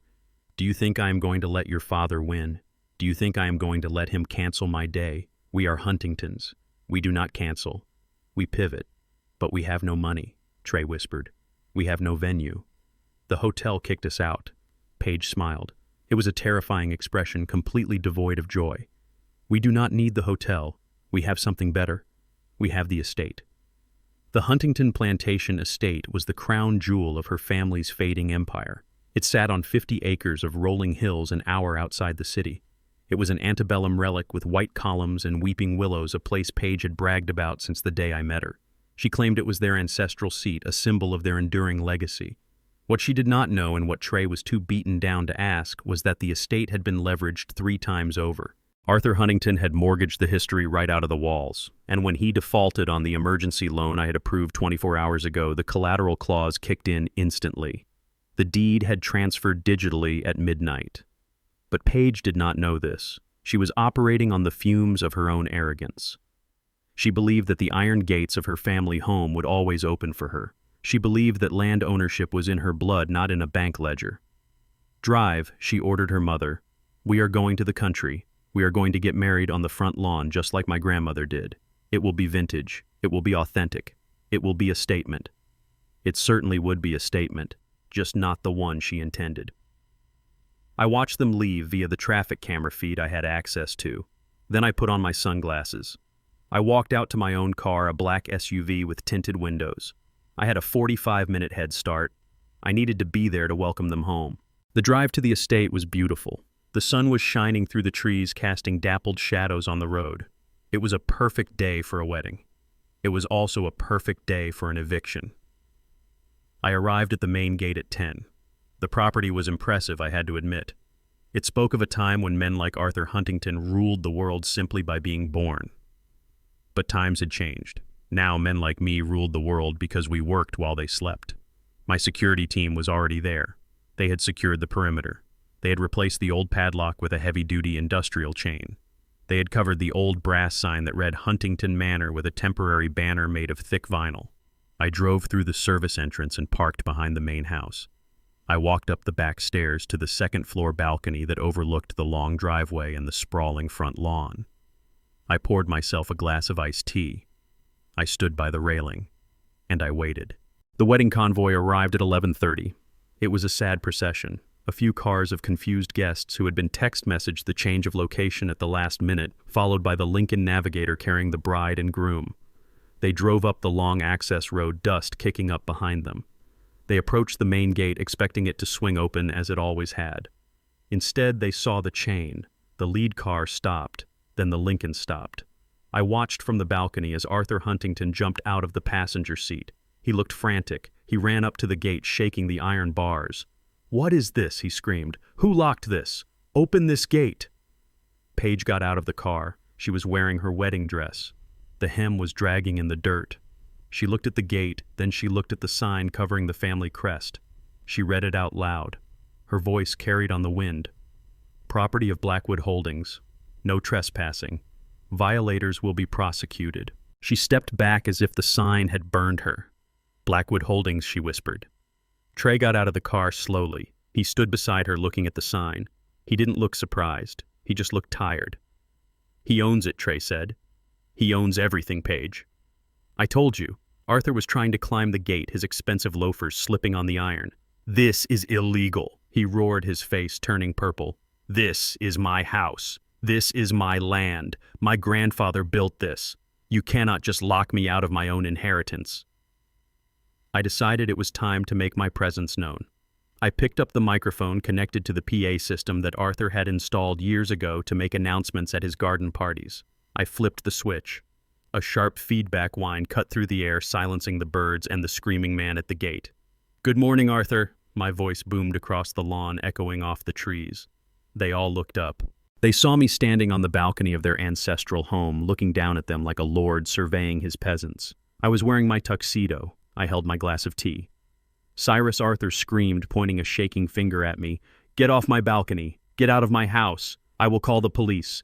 I will have you arrested for trespassing!" I leaned into the microphone. "You can call the police, Arthur. In fact, I encourage it. But I think you will find the conversation very short. You see, you are the one trespassing." I gestured to the sign on the gate. "You signed the loan agreement, Arthur. You put this house up as collateral. You defaulted at 8 a.m. this morning when the fraud investigation froze your assets. The title transfer was automatic. It is in the fine print. Clause 17, Section B. I assume you read it before you took my $5 million. Arthur fell to his knees in the dirt. He gripped the bars of the gate. "No. No, you tricked me. You predatory animal, this is my legacy. This is the Huntington seat. You cannot take my history." I took a sip of tea. "Your history is full of unpaid bills and arrogance, Arthur. And frankly, I am not interested in your history. I am interested in the real estate." Paige ran to the gate. She grabbed the bars, her knuckles white. "Cyrus, please. It is my wedding day. I have guests. I have a dress. Just let us in for the afternoon. Let us have the ceremony. We can talk about business later. Please. Do not ruin this for me." I looked down at her. She looked small from up here. "I am not ruining anything, Paige. I am saving you from a terrible mistake. You wanted a wedding at a plantation. You wanted to celebrate your heritage. Well, I am giving you a history lesson." I paused, letting the words sink in. "Do you know what I am going to do with this house, Paige?" She shook her head, tears streaming down her face. "I am going to gut it. I am going to strip the wallpaper and sell the antiques. And then I'm going to turn it into a corporate retreat. But not just any retreat." I smiled. "This is going to be the exclusive vacation center for the employees of Blackwood Logistics. Specifically for my warehouse workers and my drivers, the men and women who work with their hands, the people you think ruin your aesthetic. They are going to swim in your pool. They are going to sleep in your bedrooms. They are going to have barbecues on this lawn." Arthur let out a sound that was half scream, half sob. "You wouldn't dare. You cannot put those people in my house. Those people," I replied, my voice hardening, "are the reason I have the money to buy your house, Arthur. They built my empire. You inherited yours and lost it." I signaled to the security team stationed inside the gate. "Gentlemen, clear the driveway. The former owners are blocking the entrance." 2 guards stepped forward. They didn't open the gate. They simply stood there, arms crossed, staring at the Huntingtons. Trey walked up to the gate. He put his hand on the cold iron. He looked up at me. "Dad," he said. His voice was not amplified, but in the silence of the countryside I heard him clearly. "Dad, I am sorry." I looked at him. I looked at the son who had stood by while his fiancée called me dirty. "It is too late for sorry, Trey. You made your choice. You chose the image over the man. Now you have neither." I turned off the microphone. I turned my back on them and walked back into the house. Behind me I heard the sound of Arthur wailing. I heard Paige screaming at Trey. I heard the engines of the cars starting up as the guests realized there would be no wedding, no reception, and no open bar. I walked through the empty hallways of the mansion. It smelled of old dust and decay. I walked past the portraits of dead Huntingtons glaring down at me from the walls. I took out my phone and called Silas. "Silas, it is done. Send the crews in on Monday. I want every portrait removed and burned. I want the carpets ripped out. And Silas, order a new sign for the gate. What should it say, Cyrus? Make it big, Silas. Make it gold. Have it say, the Cyrus Blackwood Center for Excellence. And put a smaller sign underneath. What should the small sign say? It should say, all are welcome. Except Huntingtons." I hung up. I sat down in Arthur's favorite leather chair in the library. It was comfortable. It felt like victory. But as I looked around the silent room, I realized that victory was cold. I had won the war, but I had lost my son. The house was mine, but it was empty. I closed my eyes. "Let them go," I whispered to the empty room. "Let them all go." But I wasn't done yet. Arthur Huntington still had a company. Or he thought he did. And Paige still thought she could divorce Trey and find another rich fool. I had to make sure that the lesson stuck. I had to make sure they had nowhere left to run. The next phase was not about real estate, it was about reputation. And I was about to destroy theirs completely. The sirens that cut through the country's silence were not coming to save the Huntingtons. They were coming to liquidate them. I stood on the balcony and watched as 2 sheriff cruisers pulled up behind the line of stalled wedding cars. Silas stepped out of the lead vehicle. He was not wearing a tuxedo, he was wearing his courtroom armor, a charcoal gray suit that cost more than the average settlement he negotiated. He carried a leather briefcase that contained the end of Arthur Huntington's life as a free man. Arthur saw the badges and visibly relaxed. He wiped the sweat from his forehead with a monogrammed handkerchief. He turned to Paige and Trey with a smug smile that was painful to witness. Finally, Arthur said, straightening his jacket, "The authorities are here. Now we will see who the real criminal is. That man is holding us hostage on our own property. Officer over here, arrest that man on the balcony." The sheriff, a broad-shouldered man named Miller, walked past Arthur without breaking stride. He walked up to the heavy chain securing the gate and nodded to my security team. They unlocked it. The gate swung open with a heavy groan. Arthur beamed. "Thank you, Sheriff. I want to file charges immediately. Trespassing, harassment, grand theft of real estate." Sheriff Miller stopped in front of Arthur. He did not pull out a notepad. He pulled out a pair of handcuffs. "Arthur Huntington," he asked. "That is me," Arthur replied, puffing out his chest. "I am the victim here."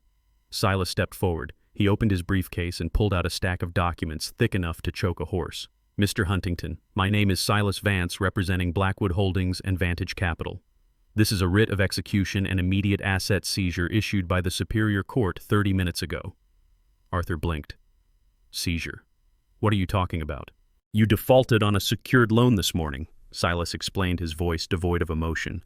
"The terms of the loan included a universal cross-collateralization clause.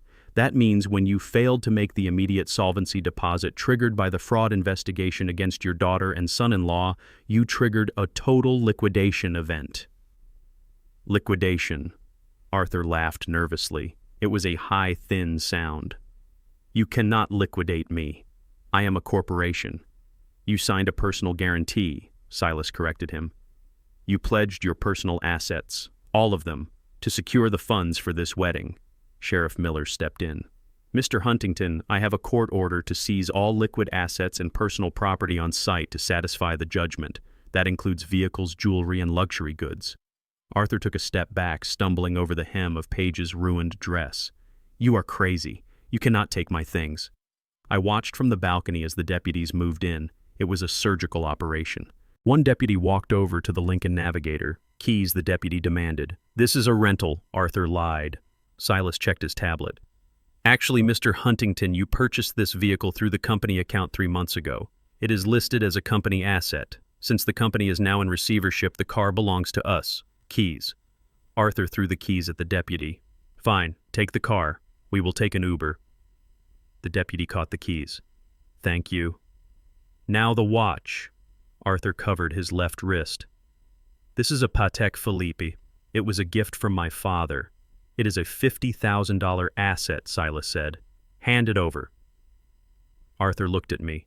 He looked up at the balcony where I stood, watching him like a judge from on high.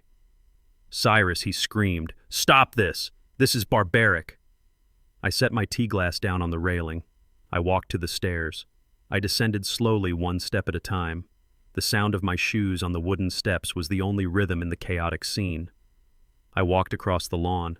The grass was soft under my feet. I walked through the open gate. I stood in front of Arthur. He was clutching his wrist, protecting his watch like it was his soul. Mrs. Huntington was screaming as a female deputy asked her to remove her diamond necklace. "You are hurting me," she shrieked. "These are family heirlooms." "They are collateral," Silas said.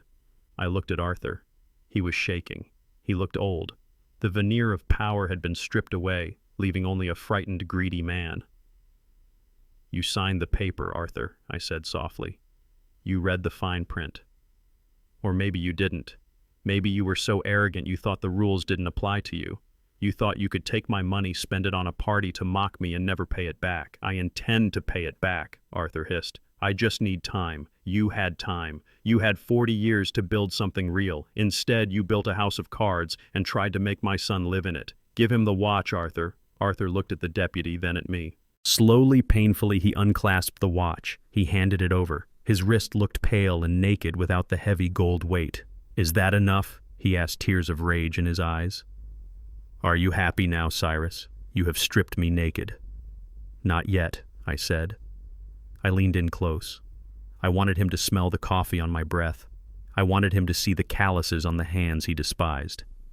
You called me a gardener, Arthur, I whispered. You said I was fit only to sweep your porch. Arthur flinched. Well, I continued, my voice dropping to a growl. You were right. I am a gardener, and I know a weed when I see one. You have been choking the life out of my son. You have been poisoning the soil of my family, so I am pulling you out by the roots. I stepped back. And Arthur? I added, gesturing to the sprawling estate behind me, the house he had lost, the land he had squandered. You do not have a garden anymore. Arthur stared at me. His face went from red to gray. His mouth opened, but no sound came out. His hand went to his chest. He grabbed his lapel, his fingers clawing at the expensive fabric. He made a sound like a wet gasp. Then his knees buckled. He didn't fall gracefully like they do in the movies. He collapsed like a sack of wet cement. He hit the dirt face first. Dad Paige screamed. She dropped to her knees beside him. She turned him over. His eyes were open but rolled back in his head. He was gasping for air, his chest heaving with irregular, terrifying spasms. Daddy, breathe! Paige yelled, slapping his face. Mrs. Huntington pushed the deputy aside and ran to her husband. Arthur! Arthur! Get up! Stop joking! This is not funny! It wasn't a joke. It was a massive cardiac event brought on by the sudden and total destruction of his ego. The stress of the debt, the humiliation of the seizure, and the realization that he was penniless had stopped his heart as effectively as a bullet. Call an ambulance, Trey shouted. He was standing over them, looking useless and terrified. Sheriff Miller was already on his radio. Dispatch, we have a medical emergency at the Huntington estate. Male subject 60s, possible cardiac arrest. Send EMS immediately. I stood there and watched. I did not move to help. I know CPR. I have been certified for 20 years. It is a requirement for running a safe warehouse. But I did not kneel down. I did not offer my breath to the man who had tried to steal my life. I watched as the deputies loosened his tie. I watched as Paige screamed at me. You did this, she shrieked, her voice raw. You killed him, you murderer. I looked at her. He killed himself, Paige, I said calmly. Greed is a heavy burden. His heart just couldn't carry it anymore. The ambulance arrived 10 minutes later. The paramedics swarmed the scene, pushing Paige and Mrs. Huntington aside. They cut open Arthur's shirt, ruining the linen suit he was so proud of. They stuck pads to his chest. Clear, one of them shouted. Reviewing the scene, it was a perfect tableau of tragedy. The bride in a dirt-stained dress. The mother-in-law stripped of her jewels. The father dying in the driveway of the house he no longer owned. They loaded Arthur onto a stretcher. He was unconscious but alive. The monitor was beeping a frantic, irregular rhythm. Mrs. Huntington tried to climb into the ambulance. I am his wife, she sobbed. I have to go with him. The paramedic stopped her. Ma'am, we need room to work. You will have to follow us to the hospital.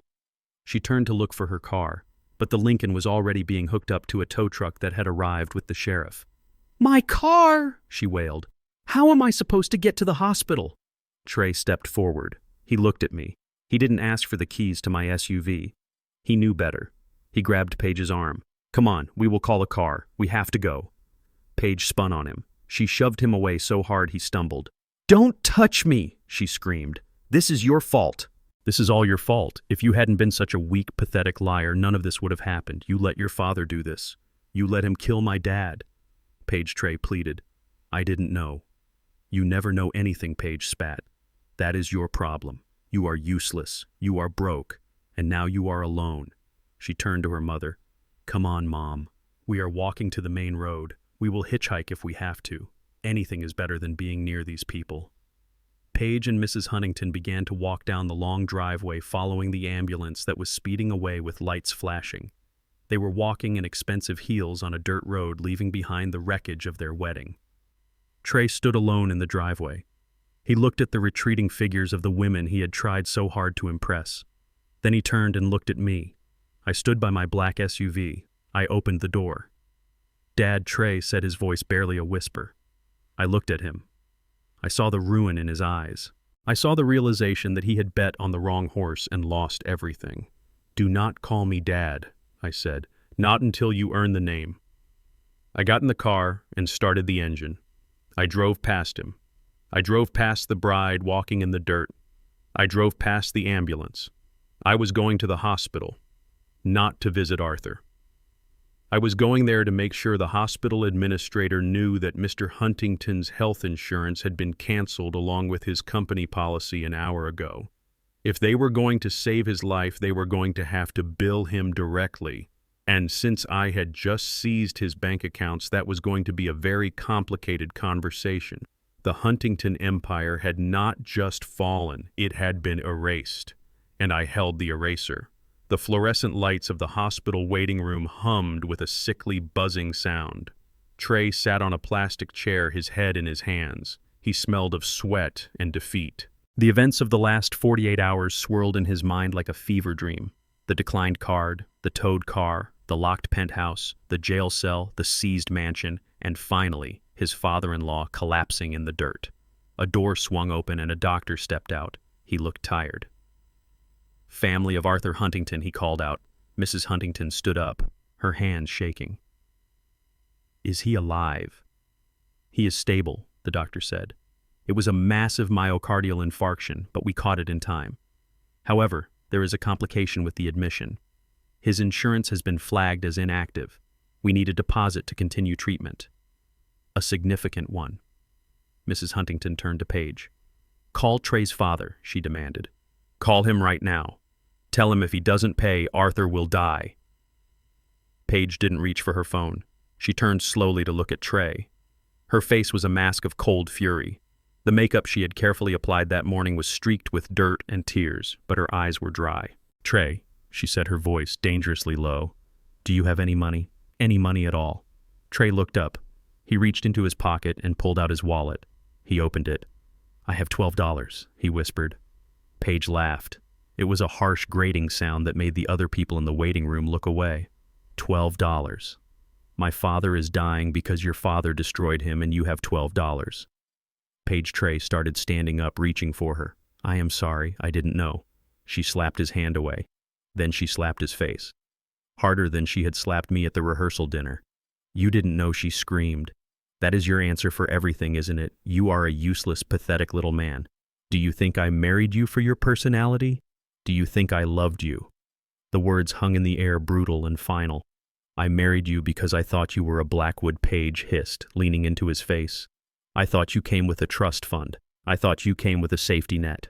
I endured your boring stories and your desperate need for approval because I thought there was a payout at the end." Trey stared at her, his cheek red from the slap. "You never loved me?" he asked, his voice breaking. "Love?" Paige scoffed. "Love is for people who can afford it. I needed security. And you lied to me. You are not a rich heir. You are a broke fraud with a vindictive father." She pulled the engagement ring off her finger. The 3-carat diamond I had paid for. She threw it at him. It bounced off his chest and clattered onto the linoleum floor. "I want a divorce," she said. "I am filing the papers tomorrow. Annulment based on fraud. Now get out of my sight. Get out of this hospital. If I see you again, I will call security." Mrs. Huntington nodded in agreement. "Leave us alone, boy. You have done enough damage." Trey stood there for a moment. He looked at the ring on the floor. He looked at the woman he had tried to impress for 2 years. He realized with a sickening clarity that she was right. He was useless. He had built his entire identity on a lie, and now the lie was gone. He didn't pick up the ring. He turned and walked out of the waiting room. He walked past the nurse's station. He walked out the automatic doors into the night. It was raining again, a heavy, cold downpour that soaked him to the bone in seconds. He didn't call an Uber. He didn't have the money. He started walking. He walked for 3 hours. He walked through the city streets, past the closed shops and the darkened windows. He walked until his designer shoes were ruined and his feet were bleeding. He walked until he reached a neighborhood he hadn't visited in years. My neighborhood. It was 2 a.m. when he arrived at my townhouse. The lights were off. The house was dark and silent. Trey walked up the driveway. He stopped at the bottom of the porch steps. He didn't knock. He didn't ring the doorbell. He knew I wouldn't answer. He dropped to his knees on the wet pavement. He knelt there in the rain, head-bowed hands resting on his thighs. He looked like a penitent monk. He looked like a man who had finally hit rock bottom. Inside the house, I was awake. I was watching him on the security monitor in my office. The camera feed was black and white, grainy in the low light. I could see the rain hitting his back. I could see him shivering. A part of me, the father part, wanted to open the door. I wanted to bring him inside, dry him off, and give him a hot meal. I wanted to tell him it was going to be okay. But the other part of me, the man who had built an empire from nothing, knew that would be the worst thing I could do. If I opened that door now, I would be saving him again. I would be teaching him that no matter how badly he messed up, Daddy would always be there to fix it. And that was a lesson that had almost destroyed him. I picked up the microphone for the intercom system. "Trey," I said, my voice coming out of the small speaker by the door. "Go home." Trey looked up at the camera. His face was wet with rain and tears. "I don't have a home, Dad," he sobbed. "Paige left me. She kicked me out. I have nowhere to go." "That is not my problem," I said. "You chose the Huntingtons. You chose their lifestyle. You chose their values. Now you have to live with the consequences." "Dad, please," Trey begged. "I am sorry. I was wrong. They are monsters. You were right about everything. Just let me in. Let me sleep on the couch. I will do anything." I watched him on the screen. He looked so small, so broken. "No," I said firmly. "You will not sleep on my couch. You will not eat my food. You are a grown man, Trey. Figure it out." "Dad, I have nothing," Trey cried. "I have $12. "Then you have $12 more than I had when I started," I replied. "Use it wisely." "But Dad, where will I go?" "Go back to the hospital," I said. "Sit in the waiting room. Be there for your father-in-law. Show them what a real man does when things get tough. Show them that even without money, you have character." "I can't," Trey whispered. "They hate me." "Then make them respect you," I said. "Or leave. Find a shelter. Find a job. But do not come back here until you understand what it means to earn your place in this world." Trey stared at the camera. He waited for me to relent. He waited for the click of the lock. But the lock didn't click. Slowly, painfully, he stood up. His legs were stiff. He wiped his face with his sleeve. He looked at the door one last time. "Okay, Dad," he said softly. "Okay." He turned and walked back down the driveway. He walked into the darkness of the street, a solitary figure in the rain. I watched him until he disappeared from the camera view. Then I turned off the monitor. I sat in the dark for a long time. My heart ached. It is a terrible thing to close the door on your own child, but sometimes the only way to save someone is to let them fall. Trey was about to enter the hardest period of his life. He was going to know hunger. He was going to know cold. He was going to know shame. But if he survived it, he would know something else too. He would know his own strength. And that was a gift worth more than any trust fund. 3 months is a long time to live in a car. It is 90 days of waking up with a stiff neck and condensation on the windows. It is 90 days of washing your face in the bathroom of a gas station while the attendant watches you with suspicion. It is 90 days of realizing that the world does not owe you a living. I tracked Trey through the GPS on the prepaid phone he bought with his last $12. He had purchased a rusted 2004 Honda Accord from a scrapyard for $500 he earned day laboring at a construction site. It had a cracked windshield and the heater did not work. He parked it behind a 24-hour gym, hoping to use their Wi-Fi to apply for jobs. I read the reports from my private investigator. Trey applied to 40 executive positions in the first week. He walked into marketing firms and consultancy groups wearing his one remaining suit, which was growing increasingly stained. He sat across from hiring managers and told them he was the CEO of Trey Consulting. They asked for his portfolio. They asked for his references. He gave them nothing but charm and buzzwords. They showed him the door. By the second month, he was applying for shift manager positions at fast food restaurants. They told him he was overqualified and would likely quit as soon as he found something better. They were right about the quitting part, but wrong about the something better. There was nothing better waiting for him. By the third month, the suit was gone. He sold it to a consignment shop for $40 to buy gas and ramen noodles. He was wearing jeans and a flannel shirt he found at a thrift store. He was thin.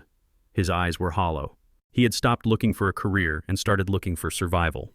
He ended up at the industrial park on the south side of the city. It is a grid of concrete warehouses and loading docks where the air smells of diesel and exhaust. He walked into a temp agency called Labor Ready. He didn't ask for a management role. He asked for work, any work. They sent him to the Icebox.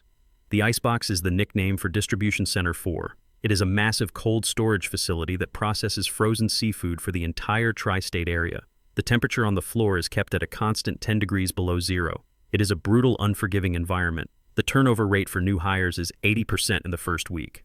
Men quit after their first break because their fingers go numb and their spirit freezes. Trey did not know that Distribution Center 4 is a subsidiary of Blackwood Logistics. He did not know that the paycheck he was desperate for was signed by a payroll company I owned. He just saw a help wanted sign and a chance to eat. He was assigned to the loading dock. His job was to unload pallets of frozen crab legs from the incoming trucks and stack them in the deep freeze. The boxes weighed 50 pounds each. He had to move 400 boxes a shift. His supervisor was a man named Buck. Buck was a giant of a man with a red beard and a temper that ran hot to compensate for the cold air. He hated college boys. He hated anyone who looked like they had ever sat behind a desk. He took one look at Trey's soft hands and decided to break him. "Move it, Princess," Buck screamed on Trey's first day. "The truck ain't gonna unload itself. You think you are too good for this. You think you are special. You are nothing. You are a pair of hands and a strong back, and right now you are failing at both." Trey dropped a box. It split open, spilling frozen crab legs onto the concrete floor. Buck was on him in a second. He grabbed Trey by the collar of his thermal jacket and shoved him against the wall. "You pay for that," Buck growled. "That comes out of your check. Now pick it up. Pick it up with your teeth if you have to." I watched the security footage later. I saw my son, the boy who used to complain if his steak was slightly overcooked, get down on his hands and knees. I saw him gather the frozen seafood, his fingers shaking. I saw him look up at Buck, not with defiance, but with fear.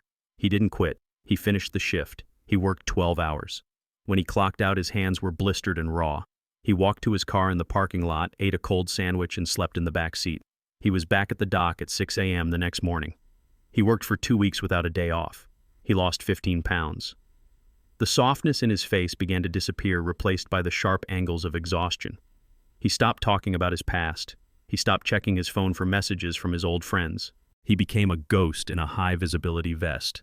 Then came the afternoon that tested his resolve more than the cold ever could. It was a Friday. Trey was on trash duty. It was the lowest job in the warehouse. He had to drag the heavy bags of fish guts and broken packaging from the processing floor out to the compactor in the rear lot. He was covered in slime.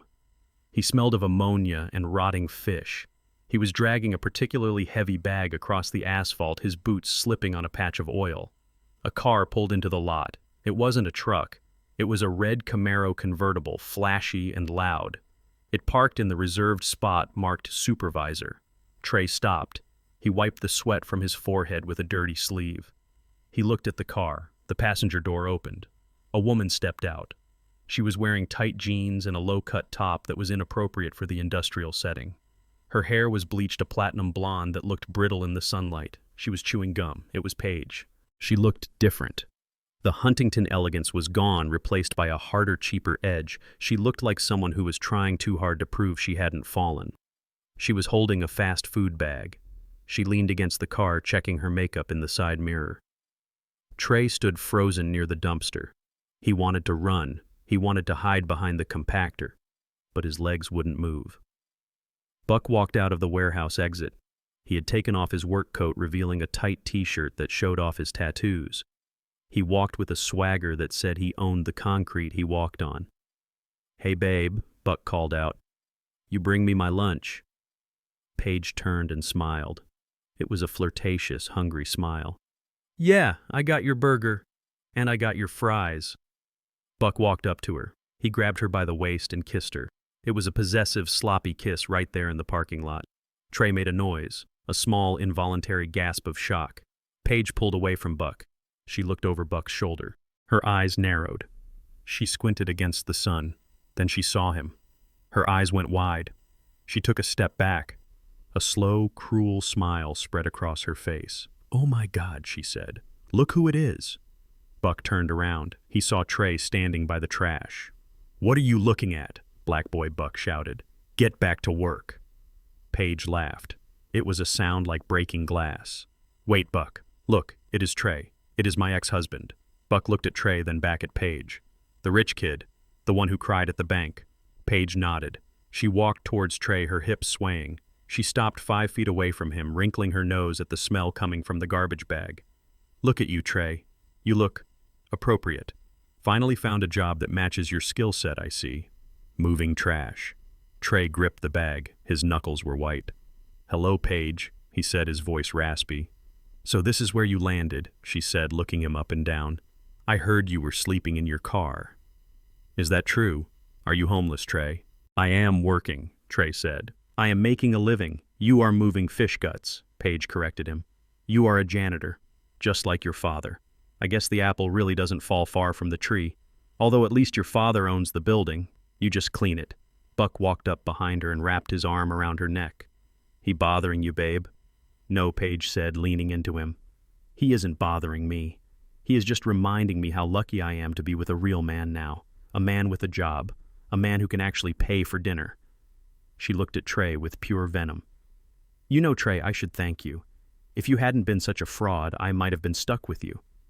Instead, I found Buck. He takes care of me." Trey looked at Buck. The man who screamed at him for 12 hours a day. The man who stole his wages for broken boxes. This was who Paige had chosen. This was the level she had fallen to. For a moment, Trey wanted to fight. I saw his fists clench. I saw the old Trey, the arrogant Trey, rise up in his eyes. He wanted to scream that he was a Blackwood, that his father owned the company, that Buck was nothing. But then he looked at the red Camaro. He looked at Paige's cheap dyed hair. He looked at his own dirty boots. He realized that fighting for her validation was what had destroyed him in the first place. He took a deep breath. He released his fists. "I am happy for you, Paige," Trey said. "You deserve each other." Paige's smile faltered. She expected him to beg. She expected him to cry. Whatever loser, she spat. "Go clean something." Buck laughed. "Yeah, get back to work before I dock your pay." They turned and walked toward the warehouse entrance, leaving Trey alone by the dumpster. Trey watched them go. He didn't cry. He didn't shout. He picked up the heavy bag of trash. He swung it into the compactor with a grunt of effort. He hit the button. The hydraulic press whirred to life, crushing the waste. He turned and walked back toward the loading dock. He walked with his head up. He was dirty. He was exhausted. He was humiliated. But he was still standing. I watched it all from the security camera in my office. I zoomed in on his face as he walked back into the cold. There was something new in his eyes. It wasn't arrogance. It wasn't entitlement. It was resolve. He had passed the first test. He had refused to engage with the ghosts of his past. Now it was time for the final exam. I picked up my phone and called the general manager of the logistics division. "It is Cyrus," I said. "I want you to create a situation at Distribution Center 4. A temptation. I want to see if my son has truly learned the difference between price and value." The night shift at the icebox was usually a symphony of humming compressors and the beep of forklifts. But at 3 a.m. on a Tuesday, the warehouse fell into a heavy silence. Trey was stacking crates of premium Alaskan king crab near the loading bay door. His breath fogged in the freezing air. His fingers inside his gloves were numb, but his mind was sharp. He had been working here for 3 months now. He knew the rhythm of the place, and tonight the rhythm was off. Buck walked out of the supervisor's office. He wasn't wearing his safety vest. He was wearing a leather jacket, and he looked nervous. He looked around the floor, scanning for cameras, scanning for witnesses. He spotted Trey. He waved him over. Trey walked slowly. His boots crunched on the frost that coated the concrete. He didn't trust Buck. No one trusted Buck. But when the man who signs your timesheet calls you, you answer. Buck led him to the blind spot behind the generator room. It was the one place in the facility where the security cameras didn't reach. A black van was parked outside the emergency exit door, which was propped open with a brick. Buck turned to Trey. He lit a cigarette, the cherry glowing red in the dark. "You look tired, kid," Buck said. "You look like a man who is tired of sleeping in a car." "I am fine," Trey said, keeping his distance. "Don't lie to me." Buck laughed. "I know you are starving. I saw you eating the expired sandwiches from the break room vending machine. I know you owe money. Paige tells me everything. She says you are drowning." Trey stiffened at the mention of Paige. "What do you want, Buck?" "I want to help you," Buck said. He reached into his jacket pocket and pulled out a thick white envelope. He slapped it against Trey's chest. "Take it." Trey took the envelope. It was thick. He opened the flap. Inside was a stack of $100 bills. It was more money than Trey had seen in 6 months. It was probably $5,000. "What is this?" Trey asked. "It is an advance," Buck said, smiling. "A signing bonus. See that van? In 10 minutes a forklift is going to bring out 3 pallets of bluefin tuna, top grade. Sushi market stuff. Each pallet is worth 50 grand. All you have to do is open the door. Just pull the brick away, let them load it, and then put the brick back. You didn't see anything. You didn't hear anything. You were in the bathroom." Trey looked at the money. $5,000. That money could buy him a room in a boarding house for 6 months. It could buy him a suit for interviews. It could fix the heater in his car. It could buy him dignity. "Paige says you don't have the stomach for the real world," Buck sneered, blowing smoke into Trey's face. "She says you are soft. Prove her wrong. Take the money. Be a man." Buck turned and walked back toward the forklift, leaving Trey alone in the shadows with the envelope. Trey looked down at the cash. The bills were crisp. They were clean. But they felt heavy. He looked at his hands. They were no longer the soft, manicured hands of a consultant. They were cracked. The knuckles were swollen from the cold. There was dirt under the nails that no amount of scrubbing could remove. They were ugly hands. But as he looked at them, he saw something else. He saw a memory. He remembered being 10 years old, sitting at the kitchen table, watching me count out the cash from my first big contract. I had laid the bills out in neat stacks. I had looked at Trey and said, "Son, there are 2 kinds of money in this world. There is clean money, which smells like sweat and effort. And there is dirty money, which smells like fear. You can wash your hands, Trey, but you can never wash your money." Trey brought the envelope to his nose. It smelled like stale tobacco and Buck's cheap cologne. It smelled like fear. He looked at the van. He looked at the open door. He realized that this wasn't just a theft. This was a test. Not a test from me, but a test from the universe. If he took this money, he would be exactly what Arthur Huntington said he was. A hustler, a thief, a fraud. He would be proving Paige right. He would be proving that his character was for sale and the price was $5,000. But if he walked away, he would be cold, he would be hungry, but he would be clean. Trey closed the envelope. He shoved it into his pocket, but not to keep it. He walked back onto the main floor. He moved quietly. He hid behind a stack of crates. He pulled out his cheap prepaid phone. The camera lens was scratched, but it still worked. He waited.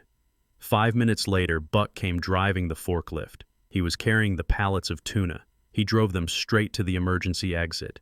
2 men jumped out of the black van. They started loading the fish. Trey held up his phone. Click. He took a picture of the license plate. Click. He took a picture of Buck shaking hands with the driver. Click. He took a picture of the inventory codes on the boxes. He recorded it all. Then he went to the break room computer. It was an ancient desktop used for logging hours. He logged into the company intranet. He found the anonymous ethics hotline email address. He attached the photos. He typed a short message. Theft in progress at Distribution Center 4. Supervisor involved. Check the inventory logs for the last 6 months. He hit send. He stood up. He felt lighter. He felt hungry, but he felt strong. He walked back out to the loading dock. The van was gone. Buck was putting the brick back in place, kicking the door shut.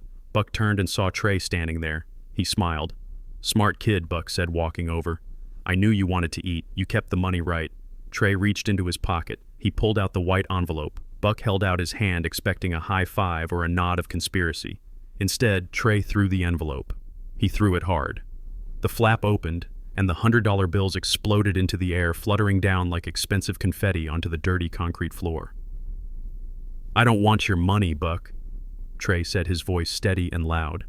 "And I don't want your charity. I am not a thief, and I am not soft." Buck looked at the money on the floor. His smile vanished. His face twisted into a mask of pure violence. "You little snitch," he hissed. "What did you do?" "I sent the photos," Trey said. "I sent them to corporate. They have the license plate. They have you." Buck didn't think. He reacted. He was a cornered animal, and Trey was the reason. He lunged. Buck was 50 pounds heavier than Trey, and he fought dirty. He tackled Trey to the ground, his fist connecting with Trey's jaw with a sickening crack. Trey's head slammed against the concrete. Stars exploded in his vision. Buck was on top of him, punching him over and over. "You ruined everything," Buck screamed. "I am going to kill you." Trey tried to block the blows, but he was exhausted and weak from months of malnutrition. He felt his nose break. He felt a rib crack. He tasted blood warm and metallic, but he didn't beg. He didn't cry out. He swung back. He landed a solid punch on Buck's ear. It wasn't enough to stop him, but it was enough to show he was fighting. Buck grabbed a heavy metal tape dispenser from a nearby table. He raised it high, aiming for Trey's temple.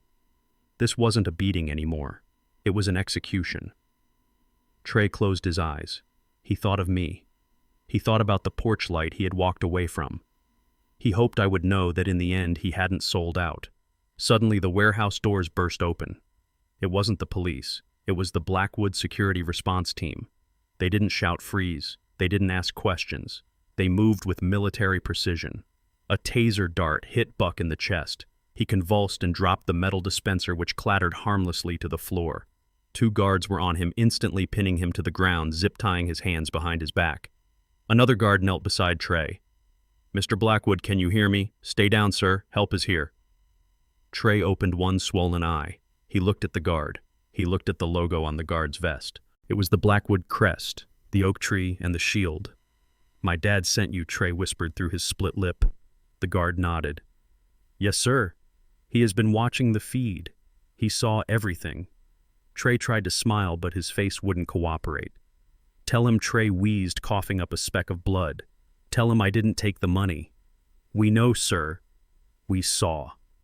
Buck was screaming obscenities as they dragged him away. He was yelling about Paige, about the money, about how unfair it was. Trey lay on the cold concrete floor. His body was broken. He was in agony, but as he looked up at the warehouse lights blurring above him, he felt something he hadn't felt in years. He felt clean. He had passed the test. He had faced the temptation that had destroyed Arthur Huntington, and he had rejected it. He had chosen integrity over survival. The ambulance arrived a few minutes later. They loaded him onto a stretcher. The ride to the hospital was a blur of lights and sirens. He woke up in a private room. It wasn't the charity ward, it was a VIP suite. There were flowers by the bed. There was a nurse checking his vitals.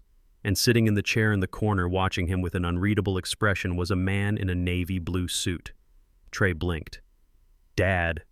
I stood up. I walked over to the bed. I looked down at his bruised face, his bandaged ribs, his swollen hands. "You look terrible, son," I said. Trey let out a weak laugh that turned into a groan. "I feel terrible." I reached into my pocket. I pulled out a crumpled white envelope, the same one he had thrown at Buck. The security team had gathered up the bills.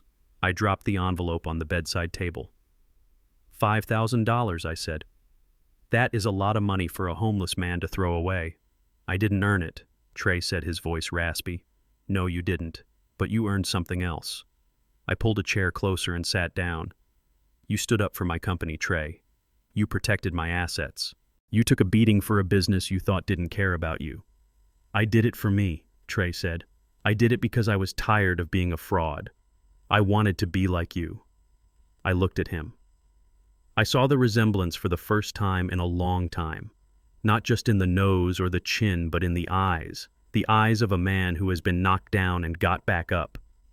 "You are not like me, Trey," I said softly. "You are better. I never had to fight my way back from where you were.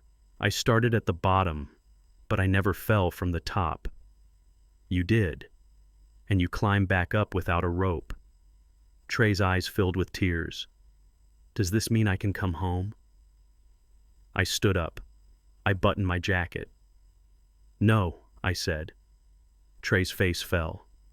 The hope vanished. "You cannot come home because you have a job to do."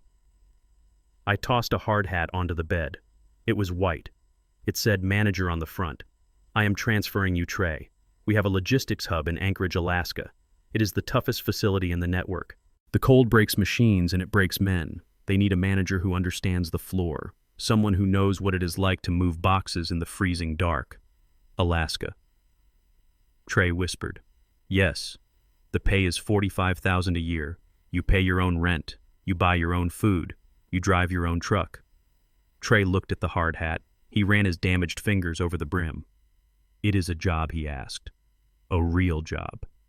It is a career, I corrected him.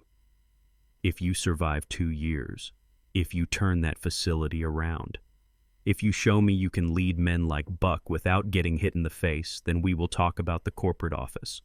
Then we will talk about the legacy. Trey looked up at me. He smiled.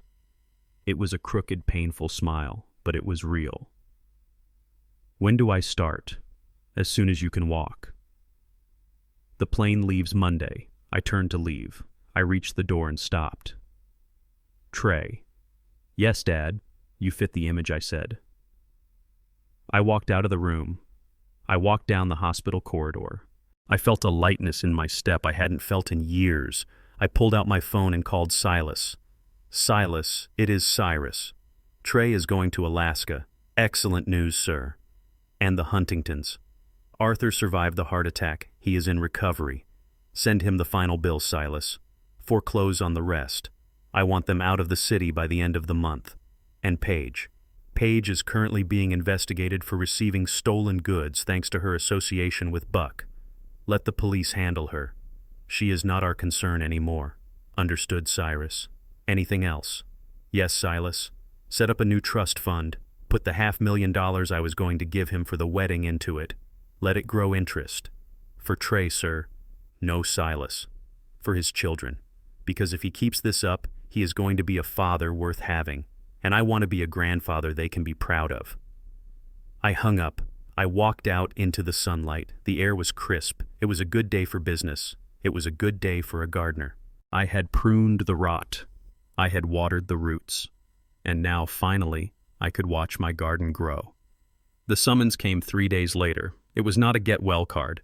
It was a formal email sent to the temporary account Trey had set up on a library computer. It was brief and cold. It stated that Trey Blackwood, employee number 7492, was required to report to the corporate headquarters of Blackwood Holdings at 9 a.m. sharp for a disciplinary hearing regarding the incident at the warehouse. Trey read the email on his cracked phone screen while sitting on the edge of his hospital bed. He was being discharged. His ribs were taped. His jaw was wired shut on one side, but he could speak if he was careful. His face was a map of bruises, ranging from purple to angry yellow. He knew what this meant. He was going to be fired. In the corporate world, you do not get a medal for getting into a fistfight on the loading dock, even if you were fighting a thief. You get a liability notice and a security escort out of the building. He had no clothes other than the blood-stained work shirt and jeans he had arrived in. The nurse, a kind woman who reminded him of Mrs. Gable at the bank, found him a set of scrubs and a donated windbreaker. He looked like a drifter. He looked like exactly what the Huntingtons said he was. He took the bus to the city center. He walked into the lobby of the Blackwood Tower. It was a glass and steel fortress that pierced the sky. He had walked past this building 1,000 times in his former life. He had even bragged to Paige that he knew people who worked here. He never knew that the man who built it was the same man who made him mow the lawn on Saturdays. The security guard at the front desk looked at Trey's battered face and the cheap windbreaker. "Can I help you, sir?" the guard asked, his hand hovering near his radio. "I have a meeting." Trey mumbled, his jaw aching. "With the CEO." The guard looked skeptical. He asked for Trey's name. He typed it into the system. His eyebrows shot up. "Go right up, sir. Top floor. They are expecting you." Trey rode the elevator alone. His ears popped as the floors ticked by. 10, 20, 40, 60. The doors opened onto a reception area that smelled of leather and money. A severe woman with glasses looked up from her desk. "Mr. Blackwood," she said. "He is waiting for you." She pointed to the double doors at the end of the hall. Trey walked toward them. He felt small. He felt dirty. He felt like the imposter he had been for so long. He pushed the doors open. The office was massive. It had a panoramic view of the city. The furniture was mahogany and dark leather. In the center of the room, behind a desk the size of a small car, sat a high-backed chair. The chair was turned toward the window facing away from the door. Trey stood in the middle of the plush carpet. He held his cheap windbreaker closed with one hand. "Sir," he said, his voice raspy, "I am here for the hearing." The chair did not move. A voice came from behind it, a voice Trey knew better than his own heartbeat. "I have the incident report here," the voice said. "It says you engaged in physical combat with a supervisor. It says you destroyed company property. It says you disrupted operations for 3 hours." Trey swallowed. It hurt his throat. "Yes, sir," the voice continued. "It also says that 10 minutes before the fight you were offered a bribe, $5,000 cash to look the other way. Yes, sir. Why didn't you take it?" Trey looked at the back of the chair. He looked at his own hands, battered and scarred. "I needed the money," Trey said, honest and raw. "I needed it more than I have ever needed anything. I was hungry. I was cold. $5,000 would have fixed my car. It would have bought me a suit. It would have let me pretend I was human again. So why didn't you take it?" The voice pressed hard and demanding. "Because it smelled like fear," Trey said. "Trey." The chair slowly swiveled around. I sat there looking at him. I was wearing my charcoal suit, the one I wore to board meetings. I looked at my son. I did not look at him with the soft eyes of a father who forgives everything. I looked at him with the sharp, assessing eyes of a CEO who is deciding whether an asset is worth saving. I saw the bruises, I saw the fear, but I also saw the spine. He was standing straight. He wasn't slouching, he wasn't making excuses. It smelled like fear, Trey repeated, meeting my gaze. And I remembered what you told me. You can wash your hands, but you can't wash your money. I didn't want to be a fraud anymore, Dad. I didn't want to be the kind of man who sells his honor for $5,000. And more than that, I didn't want to shame you. Not again. I leaned forward on my desk. I clasped my hands, those rough hands that had caused so much trouble. "You realize I have to fire you," I said. "Fighting is a zero-tolerance offense." Trey nodded. "I know. I accept that." He turned to leave. He didn't beg. He didn't ask for a loan. He just turned to walk back out into the cold. "Wait," I said. He stopped. "I fired you from the warehouse," I said, standing up, "but I have an opening in management." Trey turned back around slowly. His eyes were wide. Management. I reached under my desk. I didn't pull out a set of keys to a new Porsche. I didn't pull out a black card. I pulled out a hard hat. It was white pristine and had the word manager stenciled on the front. I tossed it across the desk. Trey caught it. He looked at it like it was the crown jewels. "The position is in Anchorage, Alaska," I said, walking around the desk to stand in front of him. "It is a logistics hub. It is the hardest facility we operate. The weather is brutal. The hours are long. The men are tough. They chew up college boys for breakfast." "Alaska," Trey whispered. "Yes. You will be the site manager. The salary is $45,000 a year. That is it. No trust fund. No allowance. You rent your own apartment. You buy your own winter gear. You pay your own bills." I looked him deep in the eyes. "If you survive 3 years, if you turn that facility around, if you show me you can lead men without having to fight them in the parking lot, then you come back here. Then we talk about the corner office. Then we talk about the legacy." Trey ran his thumb over the brim of the hard hat. He looked at the salary. It was less than he used to spend on clothes in a year, but it was his. It was real. He looked up at me. For the first time in a year, he smiled. It was a crooked, painful smile through his wired jaw, but it was the most beautiful thing I had ever seen. "I will take it," he said. "When do I leave?" "There's a plane ticket in the brim," I said. "It leaves in 4 hours. One way." "Coach." Trey pulled out the ticket. He didn't complain about the legroom. He didn't ask for an upgrade. "Thank you, Dad," he said. He put the hard hat under his arm. He walked to the door. He paused and looked back. "I won't let you down." "I know," I said. He walked out. I watched the door close. I stood there in the silence of my office. I felt a single tear roll down my cheek. I wiped it away quickly. There was no time for sentimentality. There was business to attend to. I walked to the window and looked down at the street. Minutes later, I saw a small figure emerge from the building. Trey was wearing his windbreaker, carrying his hard hat, walking toward the bus stop. He walked with a limp, but he walked with purpose. He was heading north to the cold and the dark to build a life that actually meant something. I watched him until the bus came and took him away. Then I picked up my phone. I dialed Silas. "It is done," I said. "He is gone." "Good," Silas said. "And the Huntingtons." I looked out at the city skyline. I thought of Arthur Huntington recovering in a hospital bed, wondering how he was going to pay his bills. I thought of Paige realizing that her beauty could not pay the rent.